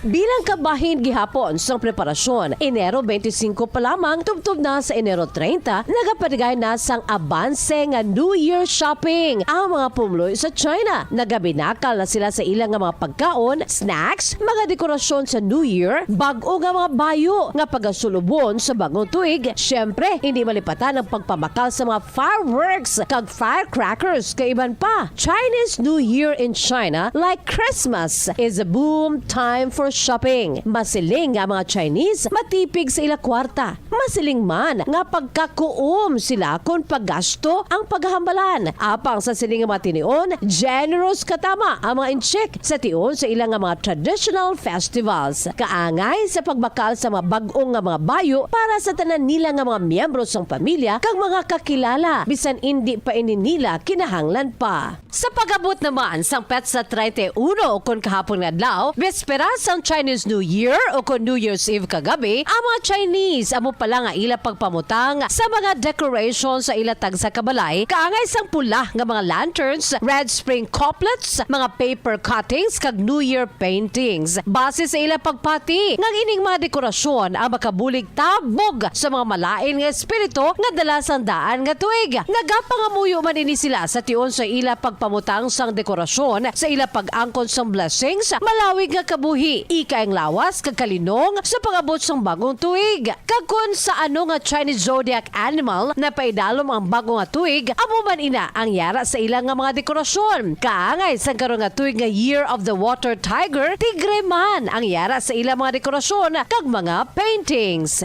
Kabahin man sa mga traditional practice sa mga Chinese sa bispera sa ila bagong tuig, amo ang paghalad sa mga sakripisyo sa ila mga ancestors o kon mga kanununuan bilang ila pagpakita sa ila pagrespeto kag pagkabalaan. In addition, ancestral spirits are believed to protect their descendants and help them become prosperous. Ang ila pag-worship sa ila mga ancestors sa New Year's Eve antes pa man sang ila reunion dinner, ila pamaagi nga daw kaangay nga paunahon anay kaon ang ilang mga ancestors antes pa man sila magkaon man. Kabahin sa ila halad nga mga pagkaon, gilakipan sang meat, wine, jaw sticks, kag jaws paper nga ginabutang sa tubangan sang shrine o kon lulubngan sa ila mga nagtalaliwan nga mga himata. Pagasundan ini sa ila reunion dinner nga magpamilya. Isa ka importante nga pagtililipon sang tanan nga mga miyembro sang pamilya kaangay man naton sa aton nga New Year celebration. Nagapalauli man ang mga family members para sa sini nga Lunar New Year's Eve reunion dinner. Kalakip sa mga ginahanda nga pagkaon among isda, dumplings, sticky rice cake o kunyan gao, kag spring rolls. Kag kabahin man sa ila kostumbre amo ang pagtanaw sa CCTV New Year Gala samtang nga nagakinaon sa round table. Sa amo nga CCTV New Year Gala, makita na mga traditional folk kag pop performances nga naga-feature sa tanan nga mga best singers, dancers, kag acrobats sa China. Pagkatapos sa ila reunion dinner sa New Year's Eve o kon kagabi, among pagpanghatag sang mga ginikanan sa ilang mga kabataan sang lucky money o kon red envelopes o kon ang angpao, wishing them health, growth, and good studies in the coming year. Humalin sang una tubtub subong ang pagpulaw sa New Year's Eve hasta na nga mag-aga nangikabahin sa ila helikoton. Apang subong, tubtub na lamang sila pagkatapos sang midnight firecrackers kag fireworks. Ang ini nga kustombre ila ginatawag nga Shusui, keeping watch over the year. Sa kinandan, hindi kompleto ang pagsaulog sang bagong tuig sa mga taga-People's Republic of China o kon mainland China kung wala sang firecrackers kag fireworks. Chinese people believe that the louder the firecrackers, the better and luckier it will be for business and farming in the coming year. Sa una nga adlaw sang Chinese New Year, kaangay subong adlaw, Pebrero 1, nagasuksok sila sang bago nga bayo kag nagatinayawanay sang gongshi. Gongshi, gongshi, gongshi. Nga may buot silingon, best wishes. Subong man nga adlaw nga nagabisita ang mga younger generation sa ila mga katigulangan, wishing them health and longevity. Sa Lunar New Year's Day, ila binigin sa tung wala pa ang pandemic, may ginahiwat nga mga lion dances kag dragon dances. Iyara man ang Lantern Festival ukon ang Yuan Xiao Jia. It is the traditional end of spring festival celebrations. Some people send glowing lanterns into the sky, while others release floating lanterns onto the sea, onto rivers, or adrift in lakes.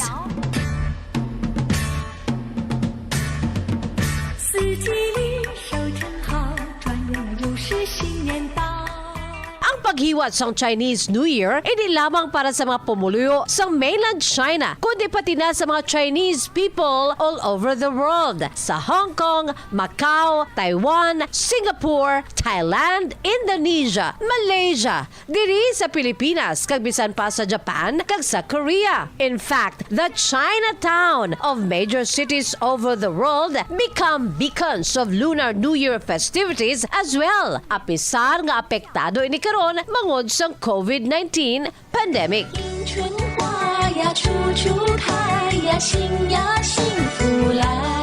Karon nga adlaw, Chinese New Year. Ang Bombo Radyo Bacolod, Bombo Radyo Philippines nagaupod sa aton nga mga Filipino-Chinese brothers and sisters sa ila pagsaulog sa bagong tuig. Kong Hei! Fat Choy! Gong Shi Fat Chai! Shinyan Kuaile!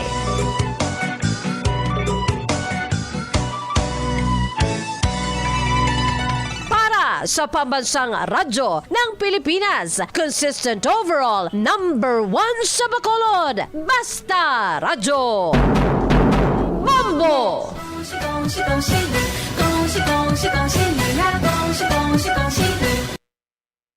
Oh, sige. Salamat gid, no? So, Kong Hei Wachai, Kong Hei Pachoy. Ato sa ring mga Chinese community diri sa Baysa Sudan sa Bacolod, Chinese New Year. Subong February 1, 2022.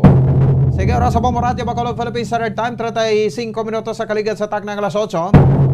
Ay sa pekrin niya, Attorney Joselito Bayatan, ato sa ring City Legal Officer sa ang syudad sa Bacolod para mag-ibalo kita dugang, no, sa mga rin ng punto sa City Legal Office naton kung angati nagapangbaklas kita sa mga illegal nga mga tarpaulins. Which is sabi naman namangbot, ganito siya daw, iya man na sang kumilik ng obra. Pero ipasabat nato na karon no, sa City Legal Officer. Sa pekalin niya, no, si Attorney Joselito Bayatan, aton nga City Legal Officer. Attorney, may gabi sa imo, live sa Bombo Radio Bacolod, sa Facebook, kag sa YouTube na sang Bombo Radio Bacolod. Si Bombo Ponce ni. Mayong gabi, Bombo Pons, kag mayong gabi sa aton nga tagpalamati. Yes, Attorney, salamat gid sa siringat time, no? So, gid labot ikaw sa buong gabi ka, gusto ko gid mahibuluan, no, kung ano may mga stands dire, no, sa City Legal Office naton kay mga tinawo to sa City Legal Office ang nagpangkakas sa mga tarpaulin sa Attorney sa bahin sa City Heights, no, subdivision sa barangay Tacoling, no. So ano mga point nga ginabasihan naton dire kung aga pang baklas ang City Legal Office naton, Attorney? Well, on a base ang kung ga-refer kita dito sa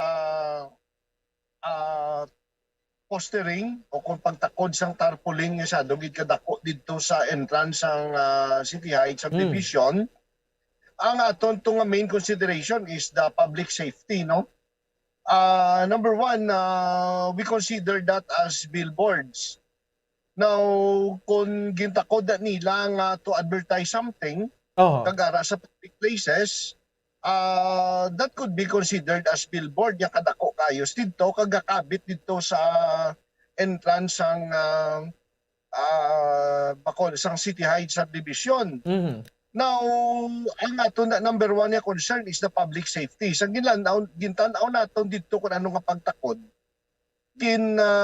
ato ang lateral nila nga postering, nga siya do kalaba from sa isa ka poste pakadto sa isa, para lang gid may tagaan nila support, ginbanting lang nila ini ang kabit dito sa lateral postering sa kuryente man mismo nga ara sa poste. Now sa ginisip nato do mga 8 ka banting nga ato didto nga siya dugid ka delikado, no,